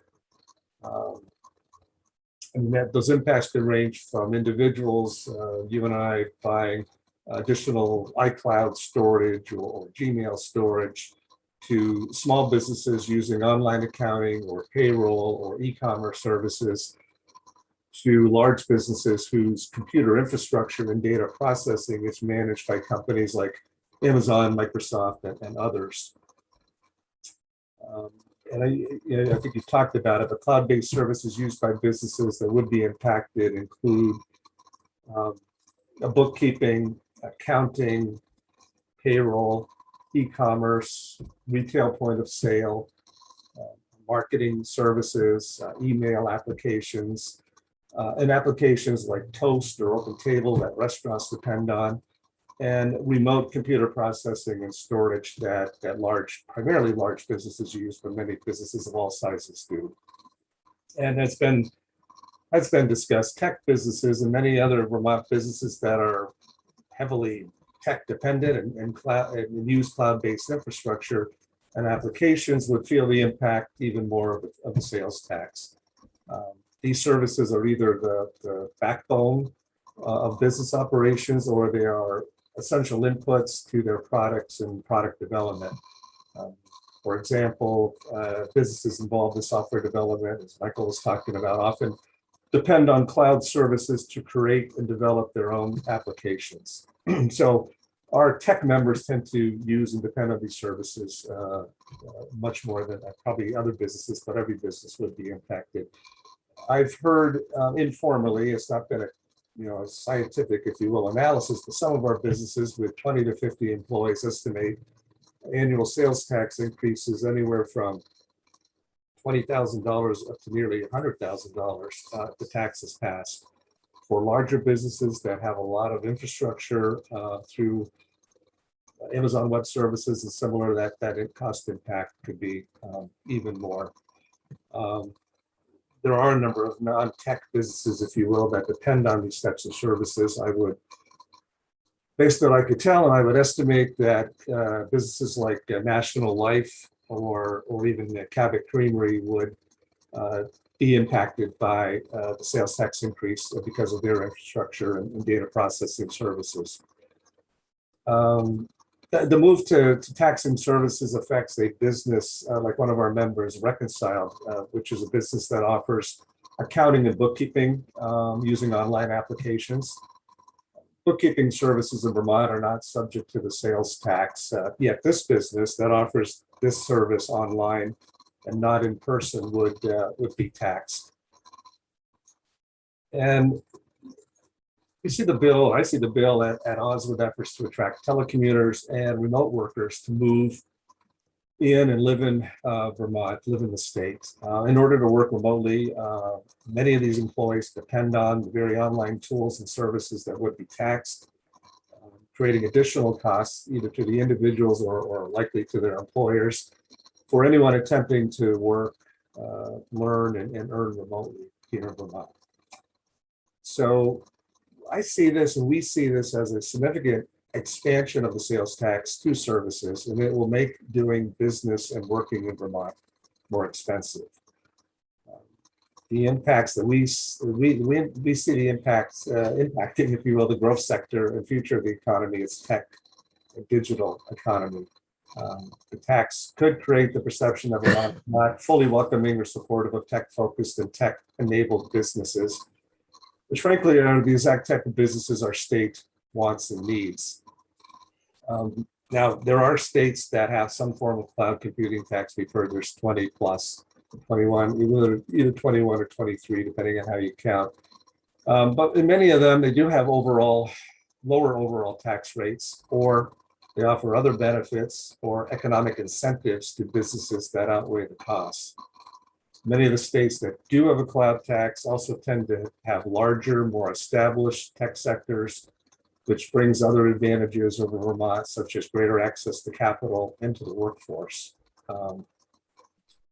So, we believe the state should be creating tax policies that boost and attract the sector. The absence of a cloud tax could be a small advantage for doing business in Vermont. However, if the intention is to expand taxes to services, we would recommend the legislature look at all services, as the Vermont Tax Structure Commission has recommended, and consider providing a business-to-business exemption. We're concerned about the burden for solving the potential revenue losses from the proposed changes to the corporate tax, which is how the cloud tax came into this, should not be placed on Vermont's tech sector, which overwhelmingly is made up of small businesses. So that's my summary and my perspective for you folks. Okay, committee question, Senator Hardy. Thank you, Madam Chair. And thank you, Mr. Kuchar, and also Mr. Knapp, for your testimony. One of my curiosities that I can't quite separate in my head. This morning, I asked a question of Graham about if there's been an analysis on which types of taxpayers this kind of tax hits. And I can't tell from your testimony if you're concerned about the tax as it may impact your customers when they purchase things from you, or if you're concerned about the tax that may impact you when you purchase things from other businesses, or both. Both. I'm primarily speaking to the business cost of the tax. Many of our members sell to customers in Vermont, so there would be a tracking and costs involved in that. I know there's a feeling that, well, the tax software, you could do that more easily, but there is some additional burdens involved with, we talked about itemizing and how you separate it. Now, the primary cost is the cost to businesses for paying the sales tax on the services that are fundamentally core to running a business. And I would argue that those costs will happen for any size business in Vermont. They're particularly larger for software and tech-focused businesses because of our use of these tools, perhaps much more than average business. But I mean, as an example, going the other way, my wife owns and runs a business in Heinsberg, where we live. It's a gift shop, home decor place. I mean, I was thinking of her business. She uses Squarespace for the website. She uses Square for processing for the checkout system, QuickBooks payroll or another payroll service, QuickBooks Online. All of those things that aren't currently taxed now will be taxed. So it does spread the sales tax, but it will impact your business. Perspective for our tech sector is just the impact of that. Many businesses have moved from owning their own databases and infrastructure, computing infrastructure, and move them to the cloud because it's managed that way. It's much more effective and you can upgrade easier. There's substantial annual fees. I'm sure the state of Vermont's bill, if it paid one for taxes, would be pretty, well, its bill is pretty high, and its tax bill would be, the sales tax piece of that would be pretty high as well. because as a state, we're moving more of our infrastructure to the cloud because of its ease of use, effectiveness. Those things that are more of a security concern, I'm sure we're keeping in-house, but most things such as the applications that are citizens use to get into sites. I think they're Salesforce based, which is an online cloud based. So primarily, to answer the question, a long way to answer the question is the cost of business. There is partially the cost involved in dealing with it in Vermont, but less so. Okay, so it's really the cost of the applications that your business or another tech business might pay for the applications they use to then produce the services and products that they then sell to someone else.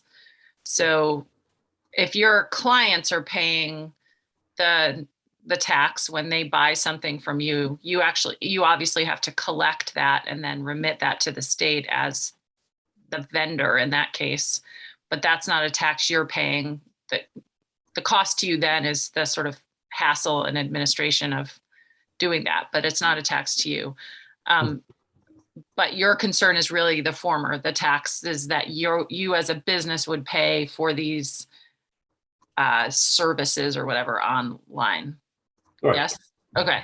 Yes, those would be one of probably the biggest expense, the service, the cost for those online services that are used to run your business or to create, if you're a software a development company, to create the software programs that you do. They're part of, I would say in many cases there, we talked about, I think the committees looked at and the states looked at inputs into manufacturing. I think there's an exemption there. I mean, you can make an argument that these are key inputs into, say, creating new software. So there could be an argument there. But these are services that the business used to conduct this business and to develop its own products.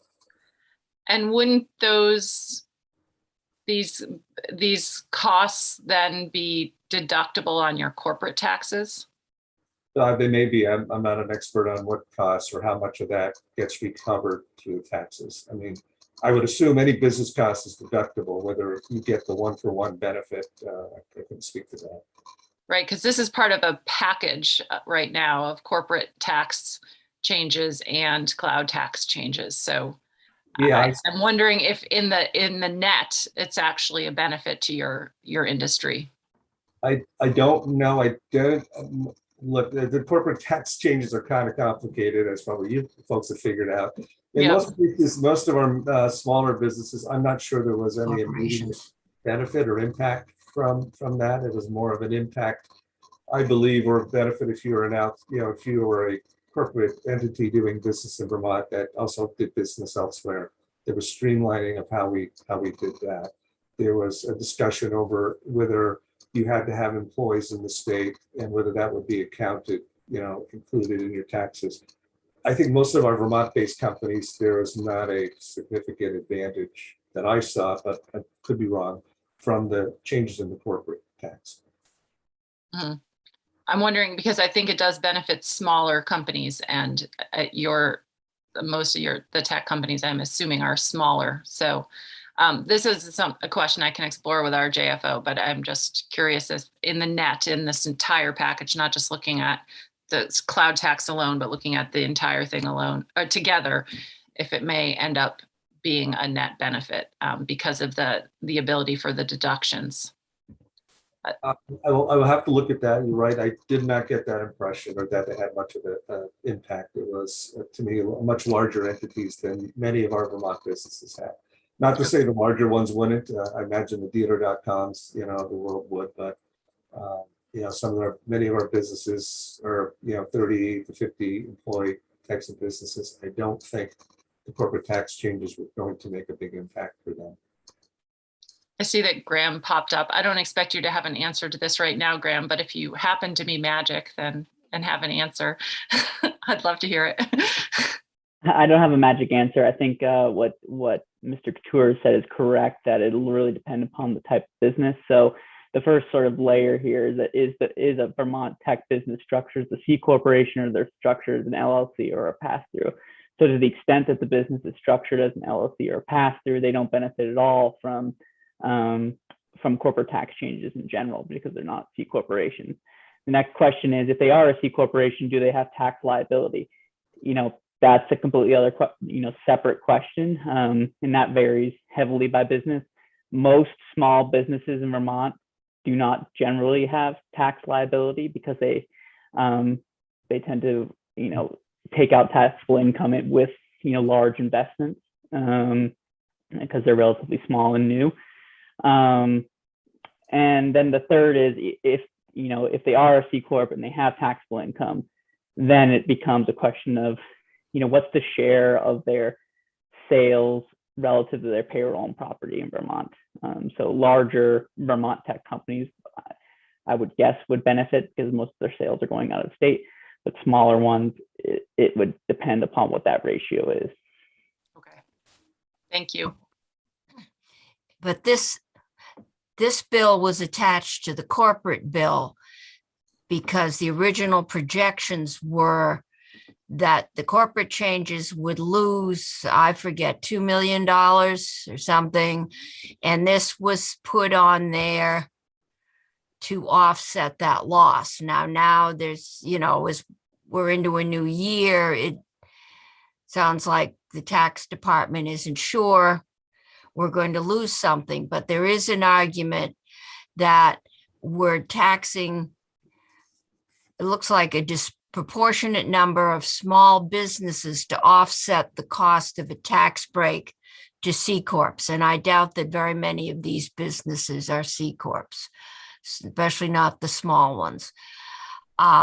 The other issue that's come up is if I hire a person with a pencil and an abacus to do my books, I'm not paying a sales tax on that sheet of paper that they give me with, this is your income and your input and your output and all the rest. If I access and get the same product with an online service and I get a sheet of paper emailed to me saying, this is your income and this is your liability, I'm now going to be paying a tax on that. It's almost the reverse of my example is if I go and buy a topographical map at the stationery store, I pay a tax. If I hire a land surveyor to survey my land, I'm not paying a tax on that, even though the end product is essentially the same. And the economy is changing, how services are delivered is changing. And I think that's what we're all trying to wrap our heads around. And it's how do you get a fair tax system if the same thing is taxed if I get it this way, but not taxed if I get it another way. So we're working our way through. Have we got any other questions for Mr. Kuchar? Senator Bray. Thanks, Mr. Kuchar. I'd like to sort of put out 3 different types of businesses and just see if your reading of the bill is that they would end up with a new tax liability, because I'm trying to understand just how far into the background the bill goes in terms of inputs to a company. So if one is maybe a marketing and advertising firm and they're using Creative Cloud, another could be a machine shop and they're doing like CAD CAM and computer and CNC machining or something. And then a third instance could be a chip fab plant. Are all these apt to be incurring a new liability for the software tools they're using in order to conduct their business? If they're used or purchased online. Okay. Used as a internet connected service, which more and more of these software and tools are. So like the CAD CAM, if there's a software piece that goes with the tool and you download that and you own it, you buy it. So obviously you're paying a tax on it. but it could be a subscription based. I don't know, really. It depends on how it works, or you pay for the updates if they're downloaded online. I can see a situation where you buy the software and it might come in a box if it ever does that. But then if you do cloud-based upgrades or some other kind of monthly service to do updates, you would pay the tax on that, I would assume, unless you're already in manufacturing and you can get an exemption and you have to document that. Forget your other one. If the ad agency or marketing firm, whatever they're buying for tools for their clients, if it's cloud-based, they would pay the sales tax on that. I forget your third example. Sure. The conductor. Chip fab, yeah. Yeah, I mean, again, it's manufacturing, but if there's even administrative side of the business, if they're using online services. So, I mean, there's businesses that use things like VMware. There's a range of products that they use to run their business. As I mentioned, even state of Vermont uses Salesforce, which is a common cloud-based tool for managing and organizing and dealing with your customer relationships and your contacts. That type of tool gets delivered virtually would be sales tax. Okay. And one other quick follow-up is, you were mentioning subscriptions. So my impression, and I don't know if, this is based on a very small survey, like things I use, more and more they seem to be updated perpetually. And so you're on a subscription because they do incremental releases on a regular basis to add functionality or improve security, et cetera. And I'm just wondering if the days of, sort of buying the software are more over. And for the most part, people are, renting or subscribing to software. It may be, it depends on the application, but sure, those monthly subscription fees would be taxed. I mean, no doubt this will increase tax revenue. I mean, if you want to, one of the ways to say I want to quickly raise tax revenue, you could do this. My argument is, do you want to do this on this sector? Is this the right service to tax? And maybe an easy one to tax because others have done it, but is it the right time, the right tax, the right businesses for Vermont, or the right impact on business at this time for Vermont? You could pick any other service, but I'm sure other industries would argue about whether they want their services taxed, and to some extent we're doing that here. But I think it's much more, as a tech sector, we speak out and have spoken out about it because over the years it's had one of the most greatest impact to our business. But especially as it's been expanded to every platform, is going to impact, as I said earlier, every business one way or another. If the estimate is to raise, I think it's going to raise 13 or 14 million, or maybe going up. That's coming from Vermonters. That's coming from Vermont businesses and citizens. I know at one point, I think there was an estimate it would be either 70-30 or 60-40 split, that is business to citizens or individuals, but I suspect it's maybe even greater than that for the business sector. Thanks very much. I would love to follow up another time on the other side of the coin. You alluded to it, and Mr. Knapp, what's the state doing to encourage this sector, which is generally developing good paying jobs with benefits? Okay. Any other questions? Okay.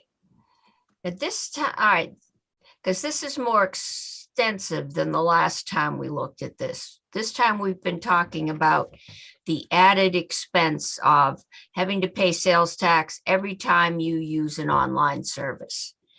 And I have a feeling that if that word were generally available to the public, we might be hearing from a lot more.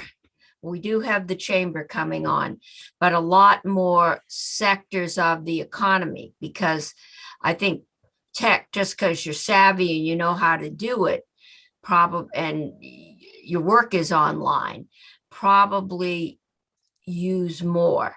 But you are not the only business that uses HR, any number of online services. with subscriptions. I'm wondering about Avast. I can't figure out how to make them stop popping up, trying to sell me better and extended services. And I'm getting a lot of scams telling me to thank you for my $500 subscription to a new computer service that I have not subscribed to. But if I send Billy Joe $500, I'm all set. And you have to renew your warranty, by the way. Yes, for my 3-month-old car, I get at least 2 of those a day. But anyway, last time we heard a lot of testimony. And I think Senator McDonald and I were the only ones here. Maybe Senator Brock was in when we did this, about customizing. And I get a base service, but there are companies that customize that service and then sell it to another company. It's partially off the shelf. It's partially I've customized it. And the difficulty in trying to break that apart, or I think the tax department said there's enough lack of definition here to cause gray areas, which cause audits. And having, just, is this clear enough about when you download the base package and then you start decorating it, at what point does it become custom software that you're selling? And at what point is the bill clear enough for you? Are the definitions clear enough? Well, as I've heard, I think if you make any change to software, even though I could argue it's customization, it would still be considered pre-written software. I think the example is, Senator Cummings, if you come to me and you talked about, I think earlier, being in real estate or whatever it is, or you had sweaters. Yeah, I was. I want a particular application to do this, to sell or to do whatever I want to do for my business. And I'm in that business, I create that for you. That's custom software for you. There would not be, the sales tax would not apply in that case. If, however, Senator Brave says, I want the same thing because that can work for my business, then I'm going to be selling him pre-written software, my understanding, and that'll be CAC. Okay, you're going to put his pictures, but the base is the base you develop for me. So that could be limiting, but I think as soon as it goes beyond that, and just about everything, when you start with is customized, and afterward, I would argue you do customize it. But as I understand the way the definition of pre-written software is, tweaks that I make, and they would call, or maybe not the right word, but changes that I make to that would not change the fact that it would still be defined as pre-written software. It would be taxable. Okay.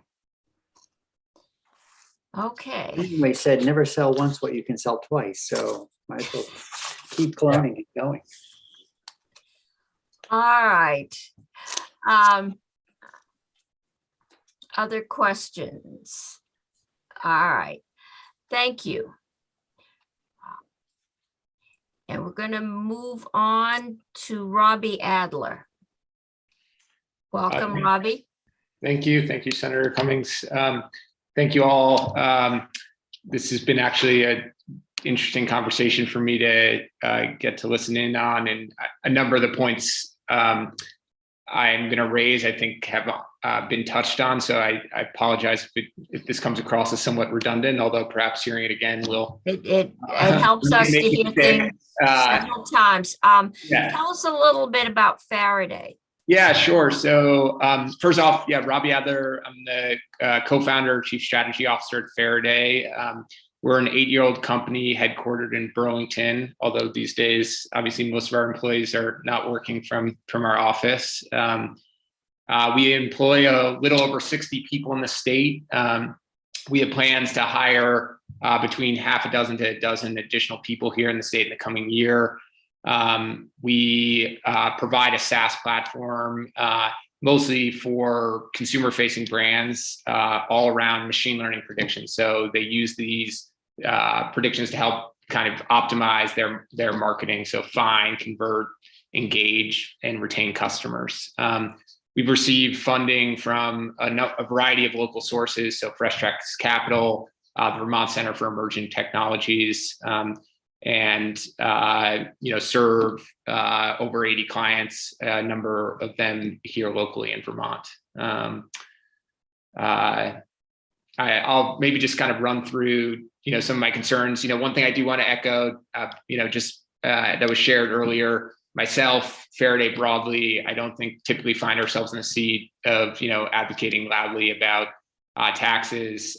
We are very proudly a Vermont business. Myself, my other two co-founders very intentionally decided to start a business here. We believe there are a number of unique advantages to growing a business in Vermont. We have a number of employees who have actively sought out to come to work at Faraday because we are in Vermont. And so, being in Vermont is something we're very proud of. It's, we want to grow a very large business here in the state and want to help to ensure that the state maintains an environment where we can do that effectively. So just a little bit about, I guess, my concerns regarding the cloud tax. And, I will be the first to admit the nuances of corporate tax law are certainly not my specialty. So if how the cloud tax interplays with what's been considered around broader corporate tax structure here in the state, I think I would be challenged to answer. But a few things I think I would kind of call out. So, the first, this has been iterated, but I will just reiterate, the cloud tax is going to impact not just software companies like Faraday in Vermont, but it will impact every organization and individual in the state. And Senator Cummings, I share, your belief that, if most Vermonters knew that all of these services that they consume online were about ready to be hit with a 6% sales tax, you would be hearing from a lot of them. I think there's also perhaps, framing where when the cloud tax issue arises, which seems to happen most during most legislative sessions, you hear from folks like myself, from folks like Jeff. That is not, I think, yes, I think we're concerned because we consume more of these services to both, deliver the products we deliver, but also to run our business. But I think you also just naturally hear from us because we are, very aware of these services, we consume them. And so, we're going to be naturally more responsive when this issue arises. But this is not a tax solely on the tech sector in Vermont. This is a tax on all Vermonters and businesses of all sizes. So we're talking about, the largest entities in the state, Global Foundries, Cabot, National Life, to small restaurants, or it sounds like Jeff's wife, restaurants, real estate agents, all of these companies, even my contractor, who has done work in my house, sends me, bills online, right? All of them will incur a tax, as will individuals, for online storage, virtual meeting software, things that I think become increasingly dependent on and ever more so. Did you just say they're going to tax Zoom? Again, that is my potential understanding, although that just got our attention. The tax specialists in the room maybe would qualify, which will come to another point I have later about, I think, some of the complexities around this tax. But just put some numbers around this, I think specifically for Faraday. So just prior to this, I just went through and I looked at our 2021 budget and tried to estimate roughly, what does my company spend on SaaS subscriptions, on hosting, and if this were to be implemented at 6%, we're talking about over a $50,000 hit to my business. That's basically the equivalent of a full-time employee that we would not be able to hire. And I think most importantly, while I'm very proud to have started a business here, grow a business here, and obviously, did not optimize for kind of like for taxes when making that decision. I would not incur that tax if I was in New Hampshire. I would not incur that tax if I was in Maine. And I certainly would not incur that tax if I was in startup hotbeds like Colorado and California. And when we're thinking about just maintaining an environment that will allow entrepreneurs like myself to come in, start a business, grow a business, I think we've got to think about how do we create an environment to attract folks like that. We have a bunch of built-in advantages. Our state's gorgeous. We have great universities.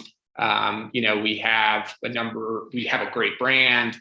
But many states invest very heavily in growing their tech sector, not just tech. They invest heavily just broadly in growing a broad base of business. And again, this is going to impact all businesses who are new, don't have the legacy baggage of working with certain service providers already. They're going to naturally turn to online service providers because they're cost effective, they're efficient, they're very scalable.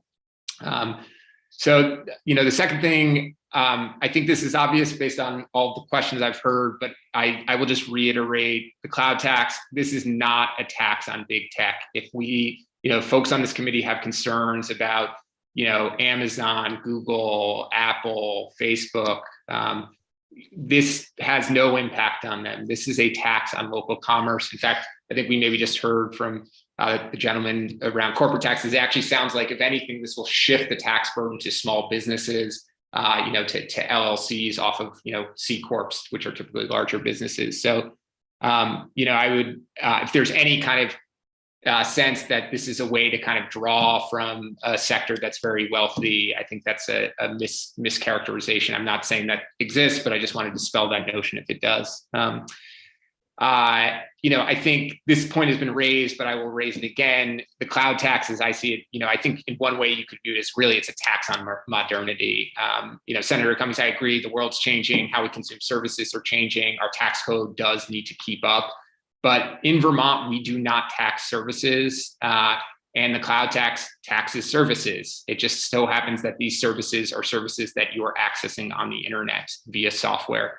A lot of services that used to require a person, we no longer need. You can have software do the same things. And so, if we are meaningfully going to consider this, or we need to consider ways to offset losses in revenue due to change in our tax code, I think that the appropriate, and what I heard maybe at the start of the call, the only legal and fair way to do that is to consider all services, so that if I choose to work with a online bookkeeping service versus a, local bookkeeper, I shouldn't necessarily be impacted differently. And for what it's worth, our online bookkeeper is a Vermont-based business, reconciled. So, we're not even trading off, where these jobs would be had by choosing an online service. Coming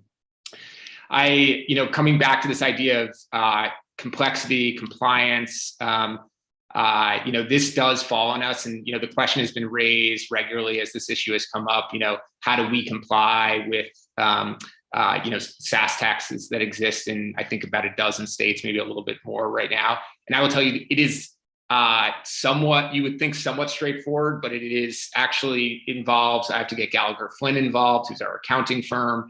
My controller is involved. We have to determine where we have nexus. We increasingly have the ability to hire people remotely, and we take into account when we're hiring, what the impact of creating nexus, having nexus in a given state will have for us. And so, anything that discourages people from, coming here to work remotely because of concerns about nexus and the cloud tax, I think is worth considering. But most importantly, coming back to just the issue of what is going to even be taxed in this bill, right? I mean, I've been in technology sector for over a decade. At one point, I think this has now changed. The House originally was considering a bill that somehow would exempt services such as CRM systems because they were classified differently than hosting platforms. And, it's not easy for me to understand this distinction. I don't think we want our business leaders in the state having to spend a lot of time, trying to figure out tax structure versus growing their business. Everyone hopefully wants to comply with the tax structure that exists and pay the taxes that they owe. But the first time this was attempted in the state, it basically, was so hard to comply with that I think the tax got pulled back.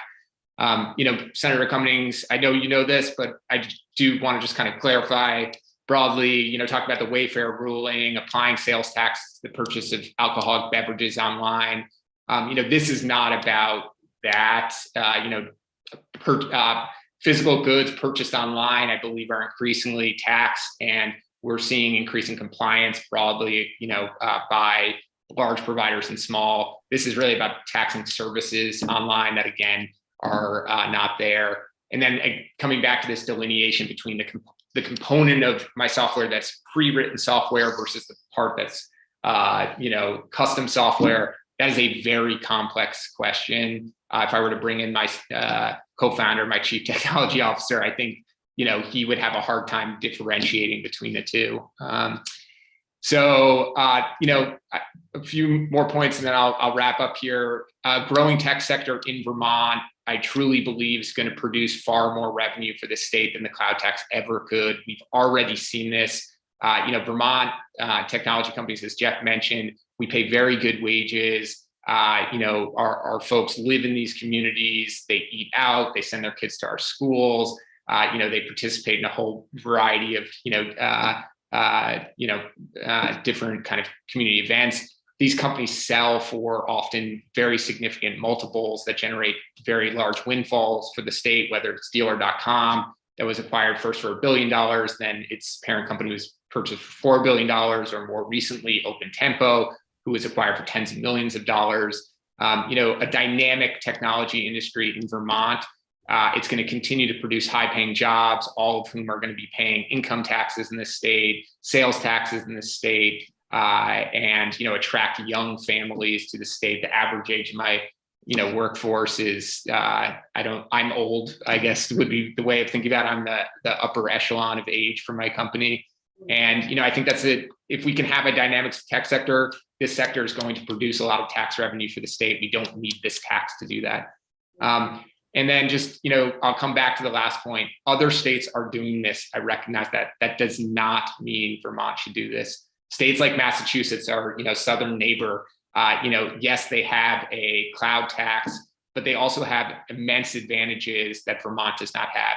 They have huge built-in infrastructure and capital to facilitate, the growth of their tech sector. They also have that infrastructure to facilitate the growth of other sectors, not tech sectors, which Vermont doesn't have. This helps them attract a myriad of young people to the state, a diversity of good-paying jobs outside of tech.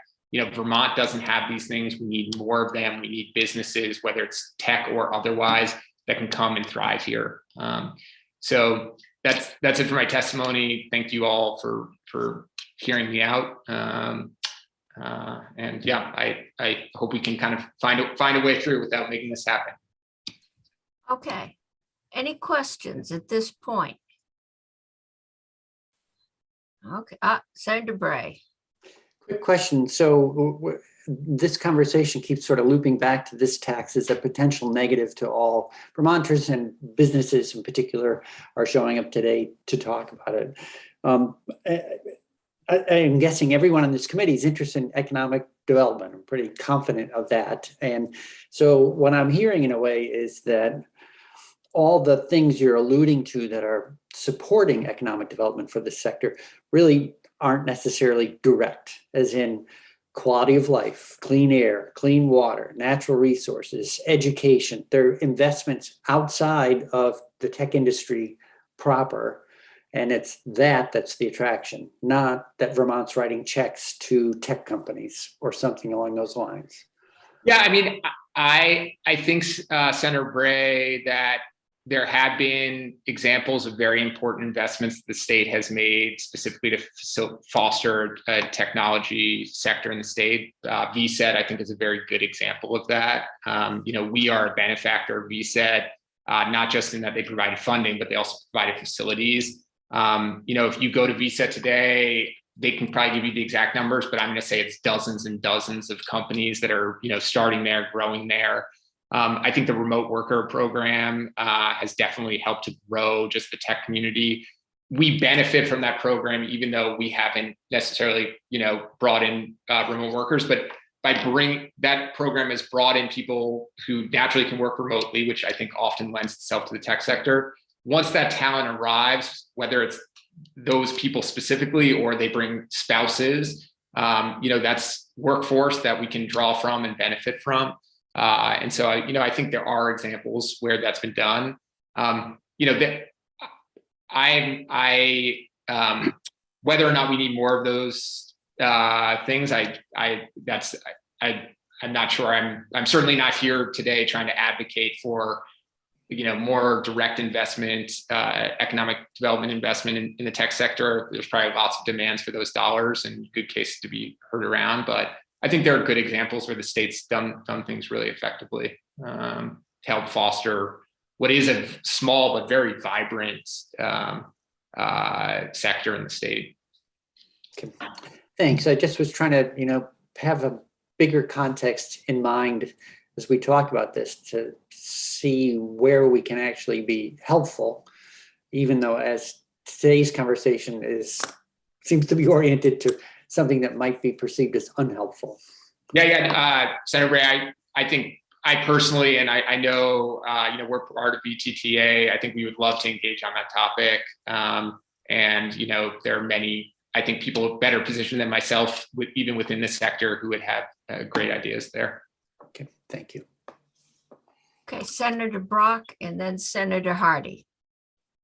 All right, Robbie, do you believe that enactment of this tax would discourage or hamper the growth of your industry and similar industries in Vermont?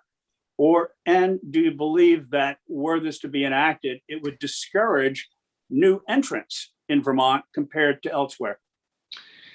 I do, and I think I have some specific reasons why. And this was true for Faraday. When you're starting a business, any business, I think this is true, but in Faraday's case specifically, often your first sale is in your backyard, right? It's people or maybe you don't know them, but you know someone who knows them, so you can get a meeting with like the president of the company in a way you could not otherwise. And I think one thing to keep in mind is this is going to be a tax on Vermonters and Vermont businesses. So if I'm trying to start a business here and I make it 6% more expensive to consume whatever service I'm selling as a business, which in the case of Faraday is a SaaS product, right? The threshold of making that first sale to my like first customer, which naturally should be a local company. So in the case of Faraday, our first, we sold to VEIC, Efficiency Vermont, being the local entity. We had an engagement with Champlain College. These were in the very early days of our company, and they were critical to helping establish who we are. If we had to not only figure out when there were like 3 of us and I didn't have the money to pay for a controller or Gallagher Flynn, like how do I collect and remit sales taxes? It is discouraging. It also makes things that much more expensive for the local company who needs to make the decision to make the investment.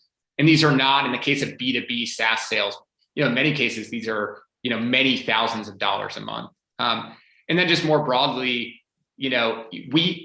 folks have a choice to make about where they start their business. I think there are many reasons that other jurisdictions, such as Massachusetts, that have this, they have some built-in advantages because they have just more infrastructure and a stronger ecosystem to incubate things there. So any little advantage that Vermont has, if we believe that this is an important sector to the future of Vermont, I think we should think very critically about, is this actually an advantage we want to give up? Because we don't have some of the other advantages that states that are just like further along in their maturation have.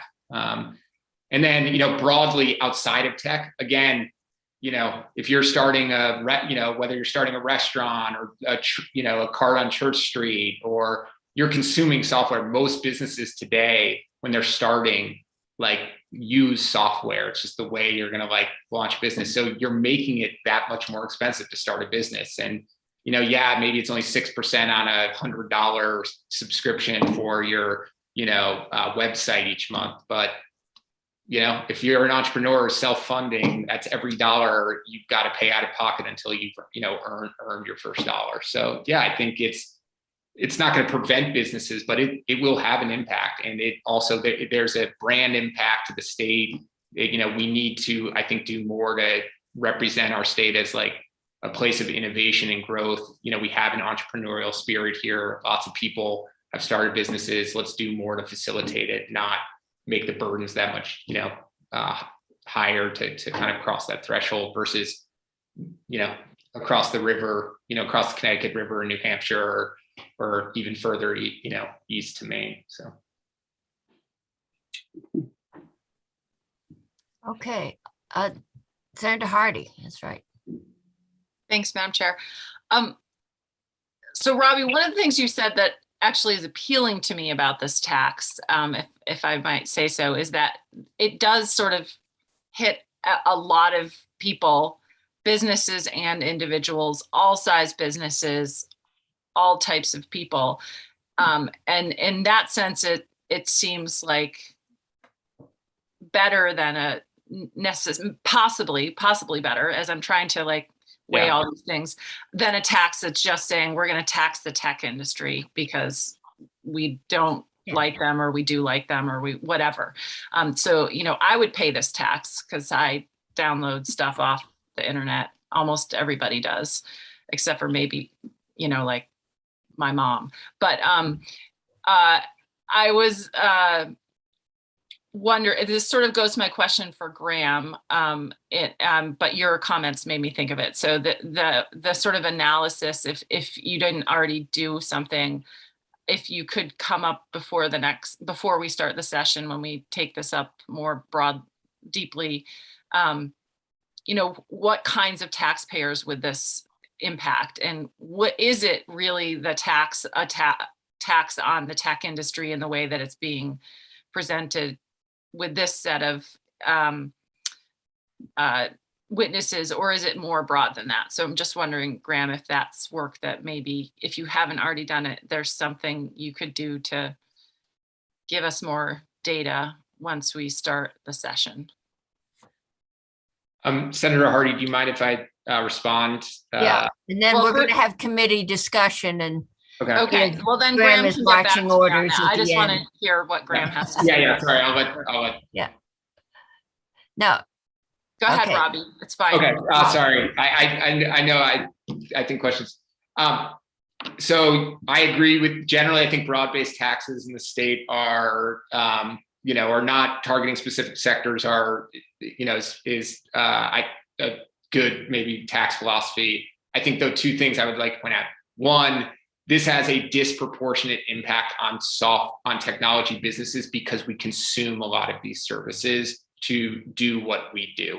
So in that sense, it will impact everyone, that is true, but it will have a disproportionate impact, right? My tax liability as a software company will be higher because I use many more of these services to produce my software and run my business.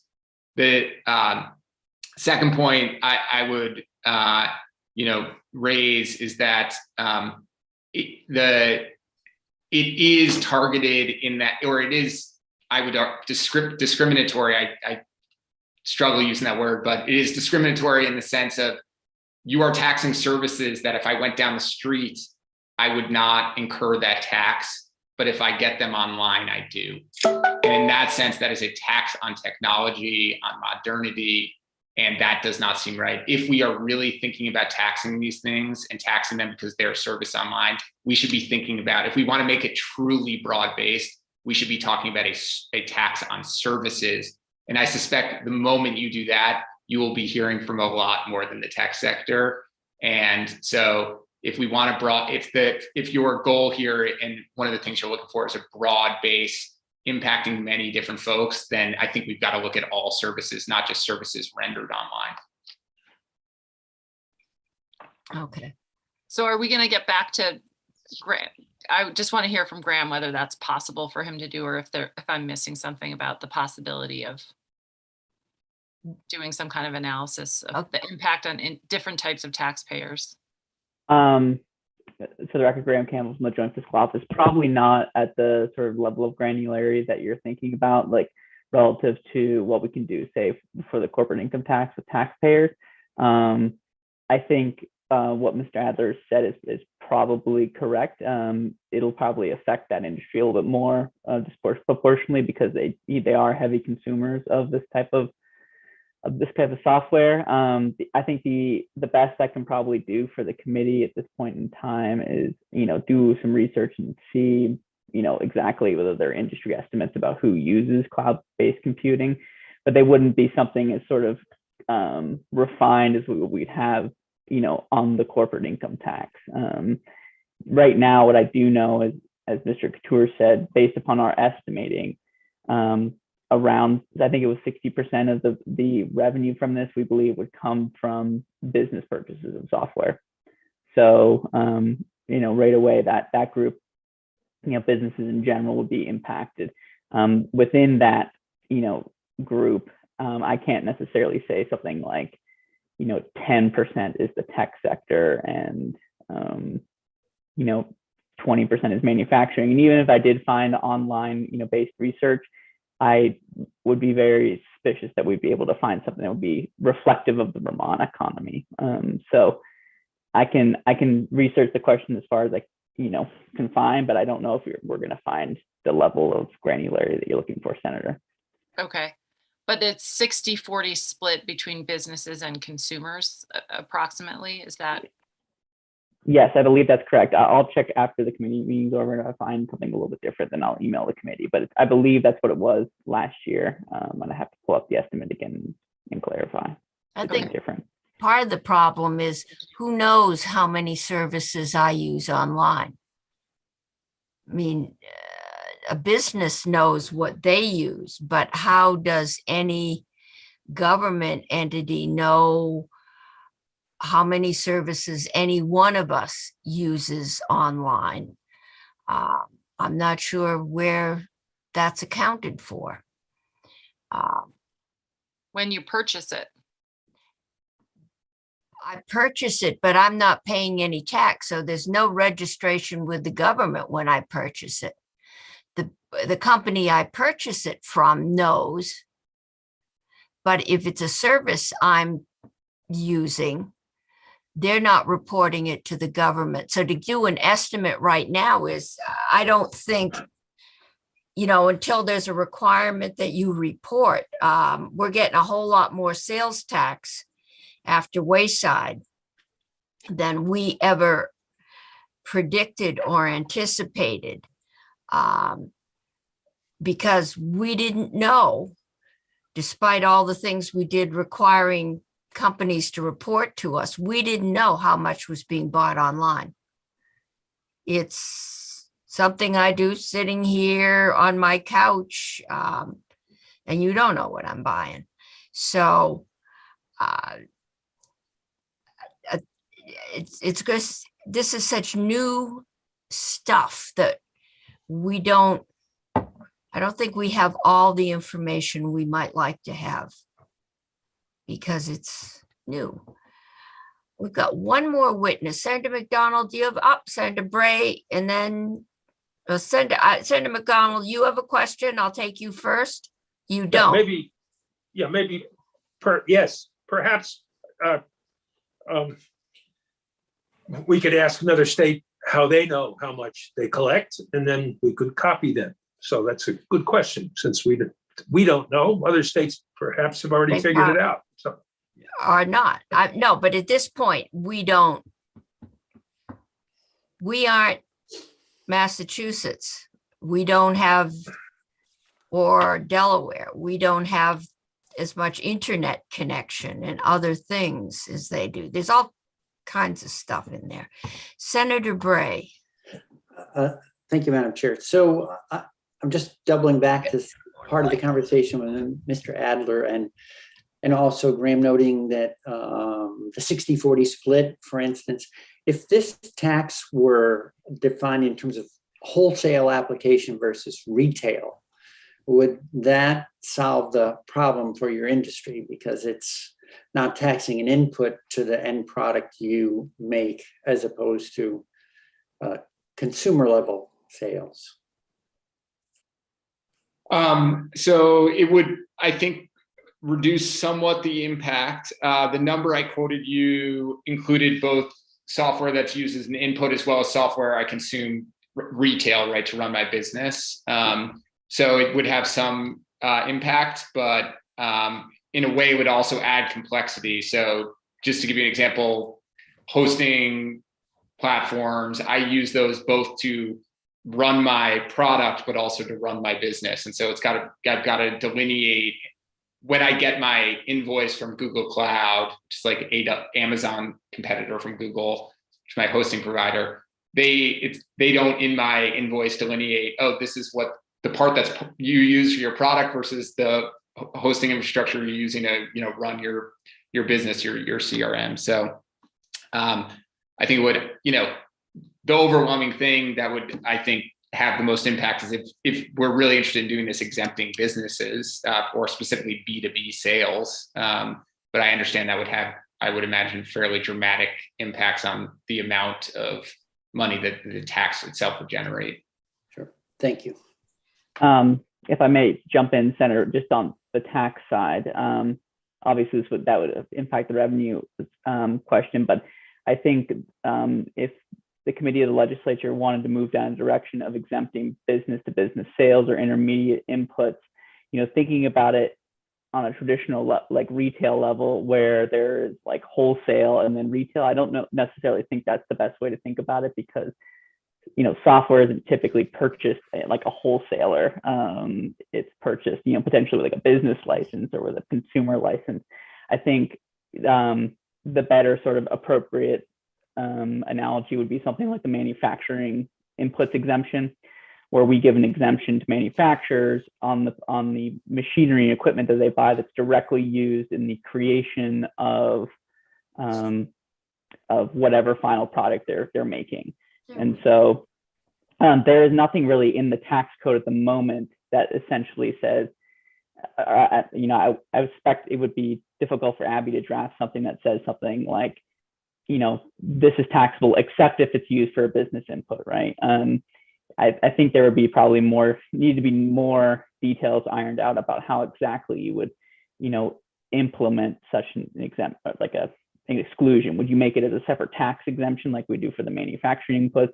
And then if so, what's the definition of, a business to business use for taxpayers to understand and comply to?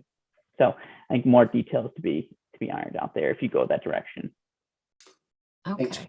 We've got one more witness. Senator Bray, you get your question? Yes, that was very helpful, especially Graham's last bit about wholesale retail really doesn't apply particularly well to this world and this transaction. Right. Okay. Austin, you're on next. Good afternoon, folks. For the record, Austin Davis, Government Affairs Manager with the Lake Champlain Chamber, which is formerly referred to by its longer name, the Lake Champlain Regional Chamber of Commerce. We've since rebranded. Thank you for your time today. Really appreciate this thoughtful discussion, and it's good to be back in a Zoom room with all of you folks ahead of the session. I know, I'm kind of the last person standing between you folks and adjourning for the day. And this has been a dizzying subject matter that I know we could all use some distance from right now. But I just want to make a couple quick finer points on 5 things that were said.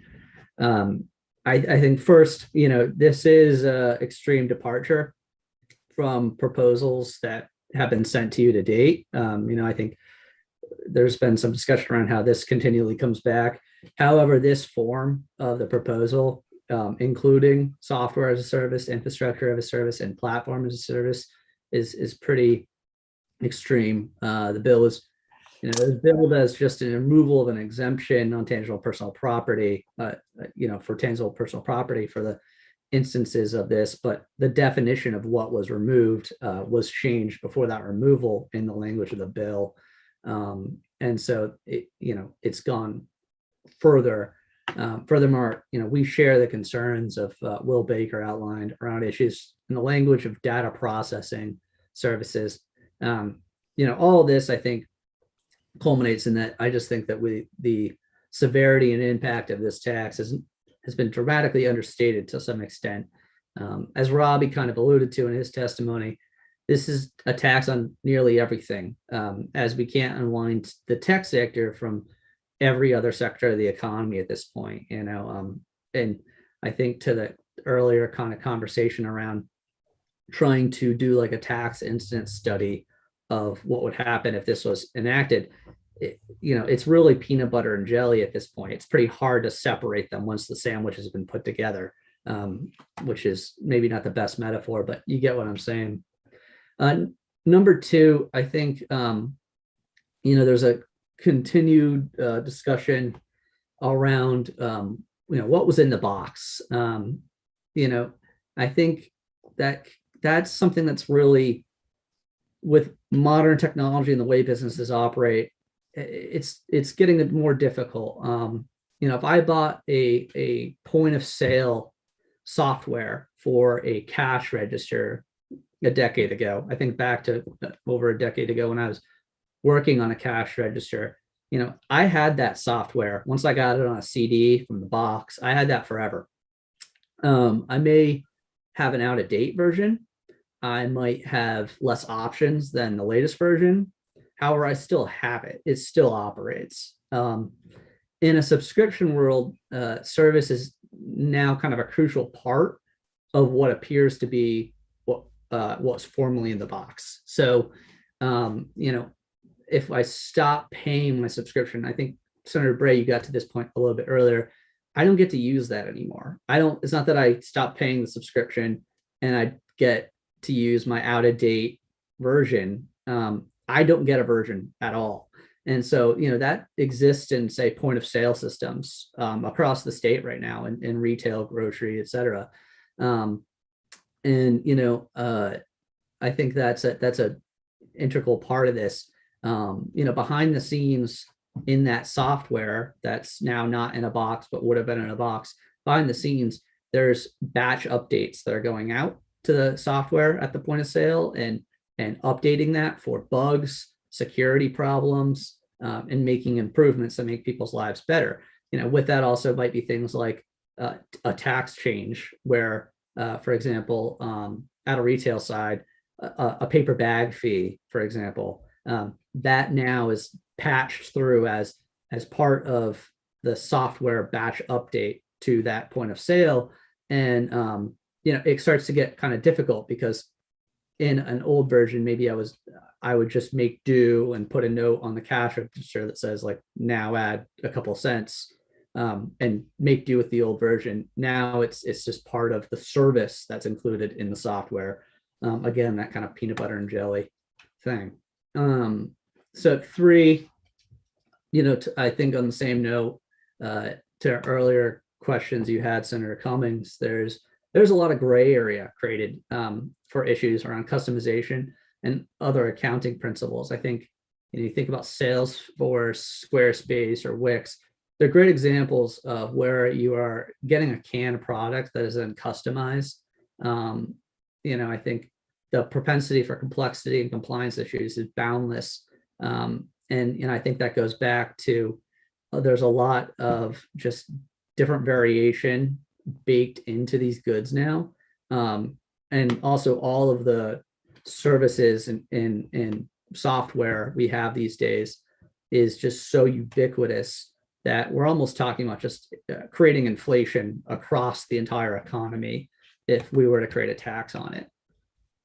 Number four, I think you heard from the tax commission that this tax should not be included in business inputs, to avoid pyramiding. I think on the issue of the tax overall, and particularly as it pertains to individuals, I don't believe that they saw this as something that is to be done in isolation, rather as part of a much larger expansion of the sales tax base to all services, as well as to goods, just groceries, in an effort to lower the overall sales tax rate and broaden the base. That was a core principle of the tax commission, was that they wanted to see broaden the base and lower the tax. What we're looking at here is staying at the same tax rate, broadening the base vaguely to a small segment or a segment of the economy,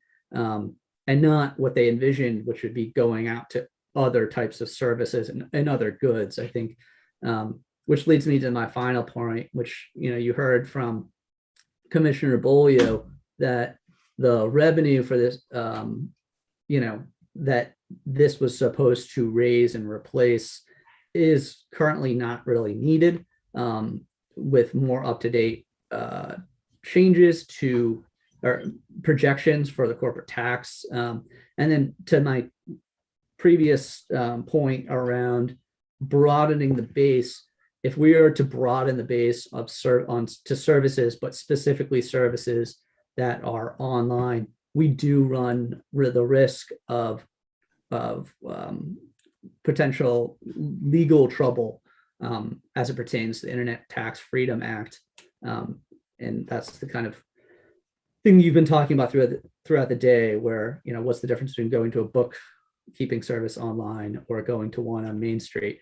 This is a move to go to to tax the one online, not the one on Main Street. So, in conclusion, I think from our perspective, and from many of those you've heard today, there are a bunch of reasons that this tax could be detrimental to the Vermont economy.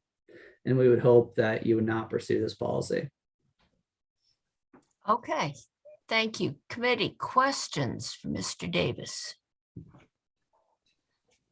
Okay, I think you lucked out. We're out of questions at the end of the day. I did want to just make one more point. Sure. If I may. To Senator Bray, your question around assisting this sector of the economy, and I think to the broader conversation here, I think tax mix and policy mix is important. I think we have a tendency to sometimes look at tax policy such as this and say, well, other states do this, therefore what's the harm if we do it? But it's about looking at the economy as a kind of economic steward, just as like an environmental steward would look at a forest block and say, we need to, not one solution that would work and say like a Midwest state works in the forest block in Northeast or Northwest Vermont. So we really need to just kind of find that magic mix of factors and variables that helps everything run in a harmonious way. And I think we have a lot of really good things going for us. I think that this is a variable that if we added into our tech ecosystem or just our business ecosystem would be detrimental. That's not to say it wouldn't be detrimental if it was added to another state, as it has been, like in Washington, where they don't have a number of taxes, and this is a source of tax revenue. They also have, a much more healthy tech and vibrant ecosystem there. So I think, I appreciate the perspective and look forward to working with you folks more on those other issues. Okay, committee. Okay, thank you. I don't see any questions at this point. Committee, it's time for committee discussion. When this discussion started a decade ago, it was very understandable. You bought TurboTax in a box, you taxed it. You bought it as a disc, you taxed it. You downloaded it, you taxed it. But you used it online, you didn't tax it. And that seemed unfair to those of us that bought it in a box. But I think one of our witnesses said today that 10 years in the tech industry is like 100 years anywhere else. Things have changed very rapidly in what was once kind of a clear, you use TurboTax online, you're going to pay the same taxes if you buy it in a box. When we first got bills, and I think it would be helpful if we could get a couple of copies of previous bills. We took testimony once. We took testimony a decade ago, but the House has sent this to us on numerous occasions.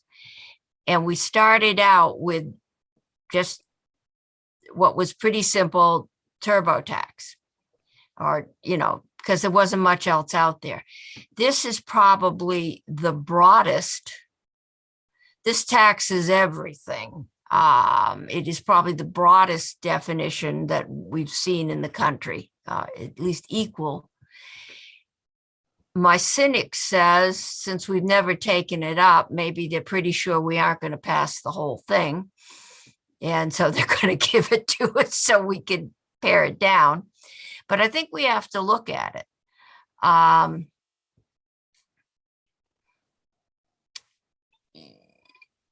look at it, but I'm not comfortable just personally with saying, if you buy your bookkeeping services online, you're going to be taxed. But if I buy them down the street, I'm not. Maybe we need to look at taxing services at some point in a broader level. Why are we taxing? If I go to LegalZoom, I'm going to get taxed. If I go to my local attorney, I'm not.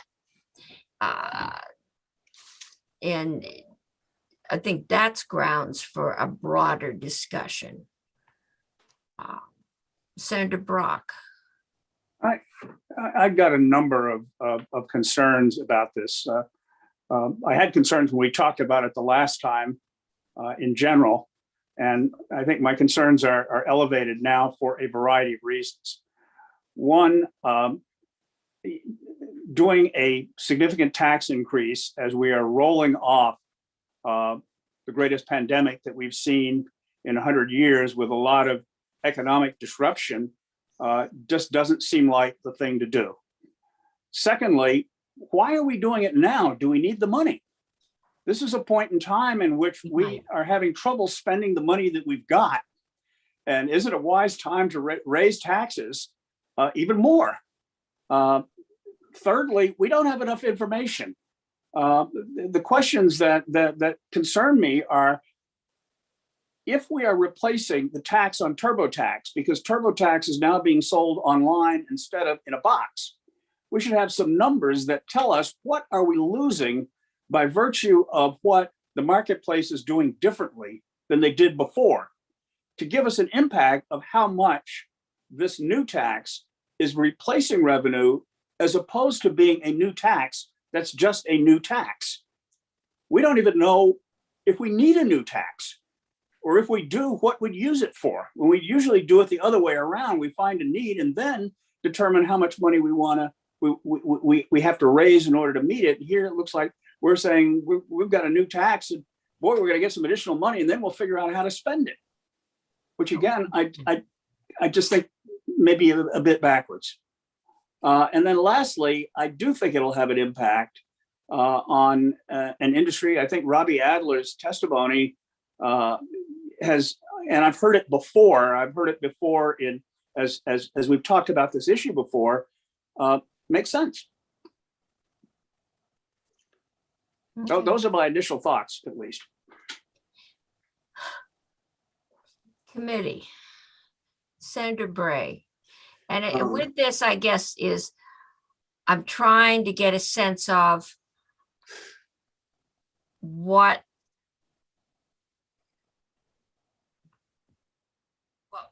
further information we'd like.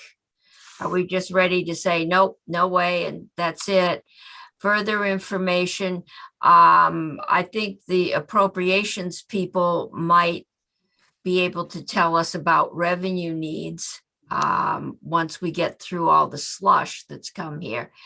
But that's limited. May I add one more Yeah. thing to my comment that I think we also ought to think about is, a couple of years ago, we started the process of the tax commission to streamline our taxes. And one of the reasons that we did this, we created this, we spent $500,000 to put this group together, and we gave them 2 years to do it. And they're basically have done it and are ready to present to us. But one of the reasons that we did that was so that we don't keep adding bits and pieces that change the tax code interminably, just like, putting pinpricks in a balloon. And we do it constantly. And one of the purposes of this tax commission was to create a tax system that works, that's fair, that's consistent, and so on, without doing all of these one-off things. And this is another one-off thing that's being done in the middle of this. And again, even if this is something that we wanted to do, I would much prefer to do it after we've looked at what the tax commission, or at least concurrent with what we're doing, looking at the tax commission's work. Okay. Senator Bray. Yeah, so thanks, Randy, for those remarks. I find myself generally in agreement that I think I'm holding out a little bit for where we were before with general tax reform, where the goal at that point was articulated as something along the lines of being revenue neutral, broadening the base, lowering the rate, so that, and sometimes I think we get drawn towards things that I don't think this is a fair characterization, but some people might say, sort of killing the golden goose that lays the eggs. Like we say, oh, well, here's an opportunity for revenue, let's go there. And so I would like to step away from the particular proposal and look at that. If we have the opportunity to have that broader base, because the legitimate complaints about, if I do my accounting on Main Street versus online, why would it make any sense that one is taxed and the other not? If we had addressed the broader service-based portion of our economy, which as I understand it, 20, 30 years ago was 20 or 30% of the economy, and now it's more like 60, 70% of the economy. So it does seem odd to have left it out of tax reform. So that's one thing. And then, we have 40% of the Economic Development Committee here in this committee. And I'm just thinking about that sort of long-term slow development of an industry. And so again, it's not this committee, but I know that our committees work hand in hand. And I think the idea of supporting the growth of the tech sector in the state is an important opportunity, in part because we've invested for so long in things that are drawing people here otherwise. And so I'd love to see us, that conversation go along. It's prompting me to want to get involved in that conversation again with my colleagues. Okay. I saw Senator Pearson and then Senator Hardy. I don't think this is a smart move for a bunch of reasons that people have articulated already. I used to come at this because it seemed like it's just complicated. It's complicated. We had a previous tax commissioner come in and tell us that it was the law and they couldn't figure out how to administer it, and it got repealed. And now I'm also understanding more clearly, thanks to today, that this is something that is going to impact nearly everybody, nearly all Vermonters. I'm not, the sales tax is a regressive tax. I don't think we should be expanding it. I would say I would be open to doing this if we shifted into taxing services more generally. I think then it starts to have more integrity. Then the promise has always been we could lower the rate down from 6%. Then you actually go after services that tend to favor tend to be used more by people with more robust incomes. So you correct some of the regressive nature of it. But I'm not looking for more information, Madam Chair. You asked what else we would need. I have yet to be convinced this is a good idea or the right time to pursue it. Okay, I think right now I'm looking at seeing if we can get somebody from both tax structure committees and the original committee, and it's finding someone from there to come talk to us. And I don't know if Michael Costa would be willing to do that or not, but they seem to do the deeper dive into the whole structure of the tax system, and see if we could have them talk to us about that and about taxing services in general, or how many we'd have to tax. But again, having been through when we upped the auditing and having whole classes of people coming in, thinking they had been doing the right thing and finding out they hadn't and they were liable. I don't want to go through that again. My pledge has always been, if I write any tax law, I want it to be very clear so the average person sitting at their computer can understand it and not have to have a legal department to interpret it. And sales tax has been, by and large, the place there's been the most difficulty. We won't even go into ICE. Is it taxable or isn't it? And then there's potato chips, if you buy them to eat with your sandwich, or if you take them out of the store and take them home. Yeah, I'm not inclined to add gray area. So, but that's what I'll try and get set up, is see if we can find, someone that can walk us through the thinking of both tax commissions, and work through that. Okay, Senator Hardy, I had you next. Thank you, Madam Chair. I think that's great. I would love to hear from the tax commissions, plural or singular, whichever, about their proposals, a broader based sales tax. I also, though, would be curious to hear directly from someone on House Ways and Means about why they did this, because it feels like there's more and we're just speculating. If it was just to offset revenue loss, that would be information that would be helpful to have. If it's because there's something in this proposal that we're not seeing, that would also be helpful for me to know. This is my first time going through this. I know some of you, this feels like deja vu all over again. But I'd like to hear from them without having to put Graham in the position of speaking on their behalf. Yeah, no, we did have Representative Kornheiser in, I believe, when we did our first walk through, like, why did you do it? Yeah,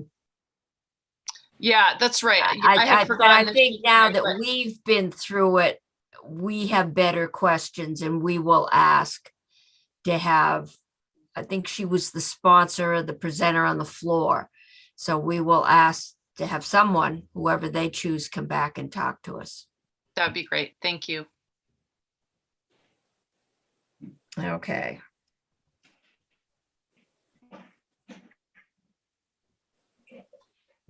Senator McDonald. Madam Chair, I'm not prepared to offer an opinion on whether this is a good idea or not.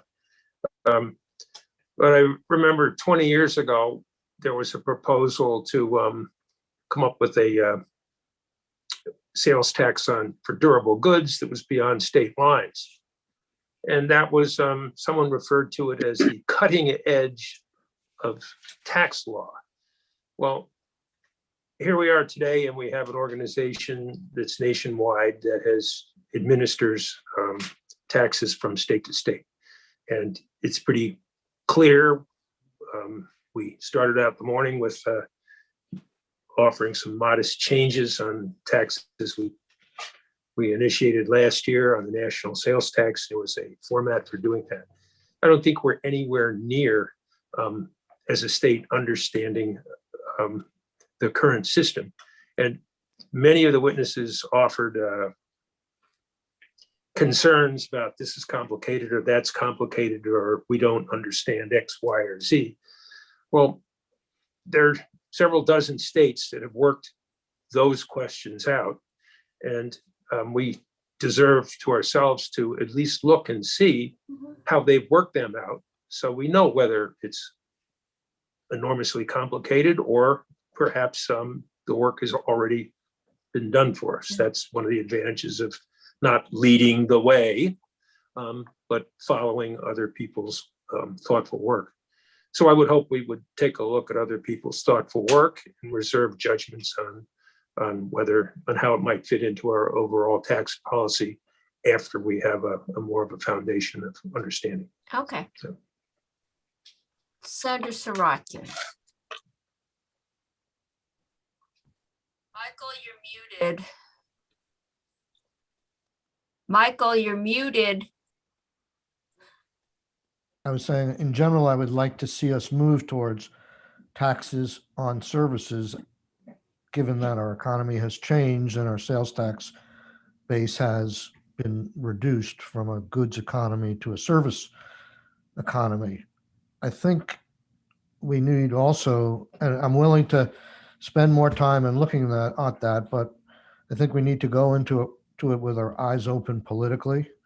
We're dealing with an election year. We're dealing with an administration, I think, that does not support that move. I think it's going to be a heavy lift to get it over the finish line, either in isolation or in a broader thing this year. I don't have a magic bullet on how to get there, but we've got to keep persevering. At some point, some of the services in our economy need to be subject to taxation. Timing is an issue that came up several times today. Is this the time to do this? And given the economic disruption, the inflation, the public perception that we're just rolling in dough, timing as to if and when you do this is a consideration. But it seems like we have a lot of background study to do. And given that there's going to be a lot of infrastructure money coming in here, I think we're not going to get a year where we can say, well, we're just going to spend the year studying sales tax policy or corporate tax policy, because unlike the other body, we got to do broadband and a whole bunch of other things. But broadband is one that's is going to be out there and is going to be some more work. We've done a lot of talk, but I'm not sure how many folks are actually hooked up and can afford to stay hooked up. And I think we need to make sure we deliver on all our self-congratulations we did last year with our broadband bill. So I think we're going to have some money and we're going to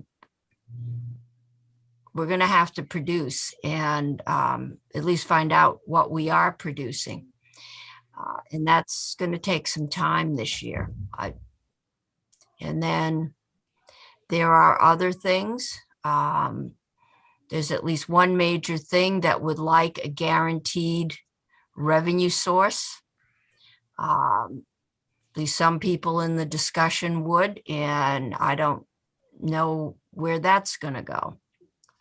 So I think our extra hour we got off this morning is catching up with us. Thank you, everyone. I think I've told you everything I needed to tell you. The one thing that's out there I probably haven't told you, is there is a rule that is in LCAR, which has to do with stop loss health insurance. And Blue Cross Blue Shield, remember, set up its own captive insurance company to do stop loss. And these are businesses, these are helping very small businesses. The number is 25, I believe, or less. And I don't remember doing it. So the date was right around the time I came back to finance. It may actually have been done the year before. Set up a actuarial study of at what level of loss should that stop loss insurance kick in. I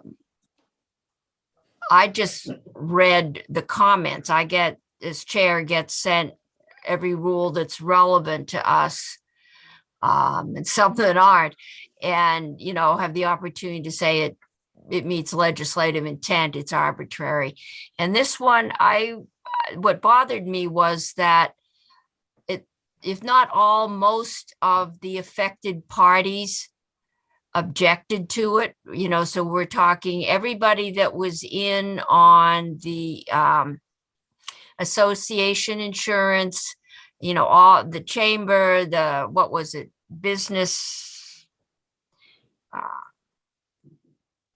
they also had associations they were doing with businesses. Blue Cross, which writes most of the health insurance. There was a lot of graphs on gold and platinum. And I just wrote back and said, I don't know if it meets legislative intent, but it concerns me. We don't usually pass by rule something that all the affected parties would like. The last I heard, they were working on a compromise, and I think, Senator McDonald, you told me they had delayed coming back. But I've asked the pro tem and gotten permission that if they can't work out a compromise and deadlines are clicking by, that we might take a quick emergency meeting and take a look at it. Because I don't know if anyone else remembers an actuarial study. I don't. It sounds like they were told to get an actuarial study and update the rules to meet it, which is not my general style. So I'm not sure, but that's the one thing I know might pop up, kind of like a special session with 2 days notice. And we'll do, you know, if we can't get everybody together, we can't, but that's the one thing I know that might show up in the next few weeks. Senator Bray. Madam Chair.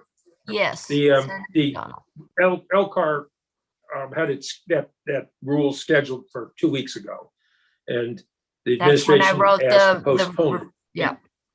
For the reasons that you've just mentioned, and the postponement is for a month. So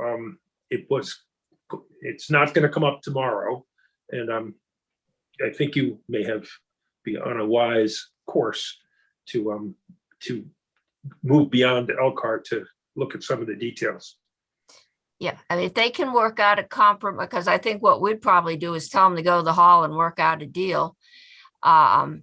And it has to do with if it attaches at $25,000 of cost, or they're upping it to 40. Is that I think the proposal is to up, so the business would be on the hook, or the business's base insurance would be on the hook for 40,000 before the stop loss can kick in. It's your experience, Madam Chair, on the Healthcare Committee, and to the extent that finance oversees, insurance issues,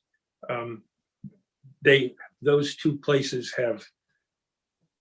probably have a better experience than LCAR once you get into the are we going to compromise over what the law says, or are we compromising over the interpretation? And that's a tough one for Elcar. What did Elcar will get the testimony, but this committee won't. So what did the actuary say? And what are the risks up and down? In general, financial regulations doesn't play fast and loose with anything. So I couldn't figure out This how to case, get it in today. Looked like it was going to be long and heavy. And then the word came that they were working on a compromise. So I didn't schedule a meeting yet. Senator Bray. Yeah, so one of the other things Elcar asked for was a list of coverage under Vermont state law for, these are federal programs, federally defined insurance programs like ERISA, as opposed to a state-defined program. And so one of the concerns I had, and so we're going to get information back, was what gets covered and what does not get covered, because they also talked about being able, that one of the attractions of this program or this style of approach to insuring your employees is that if you have a younger, healthier workforce, you could get better. You could get a more affordable rate, which is great in and of itself. I can see why any company would want to do that.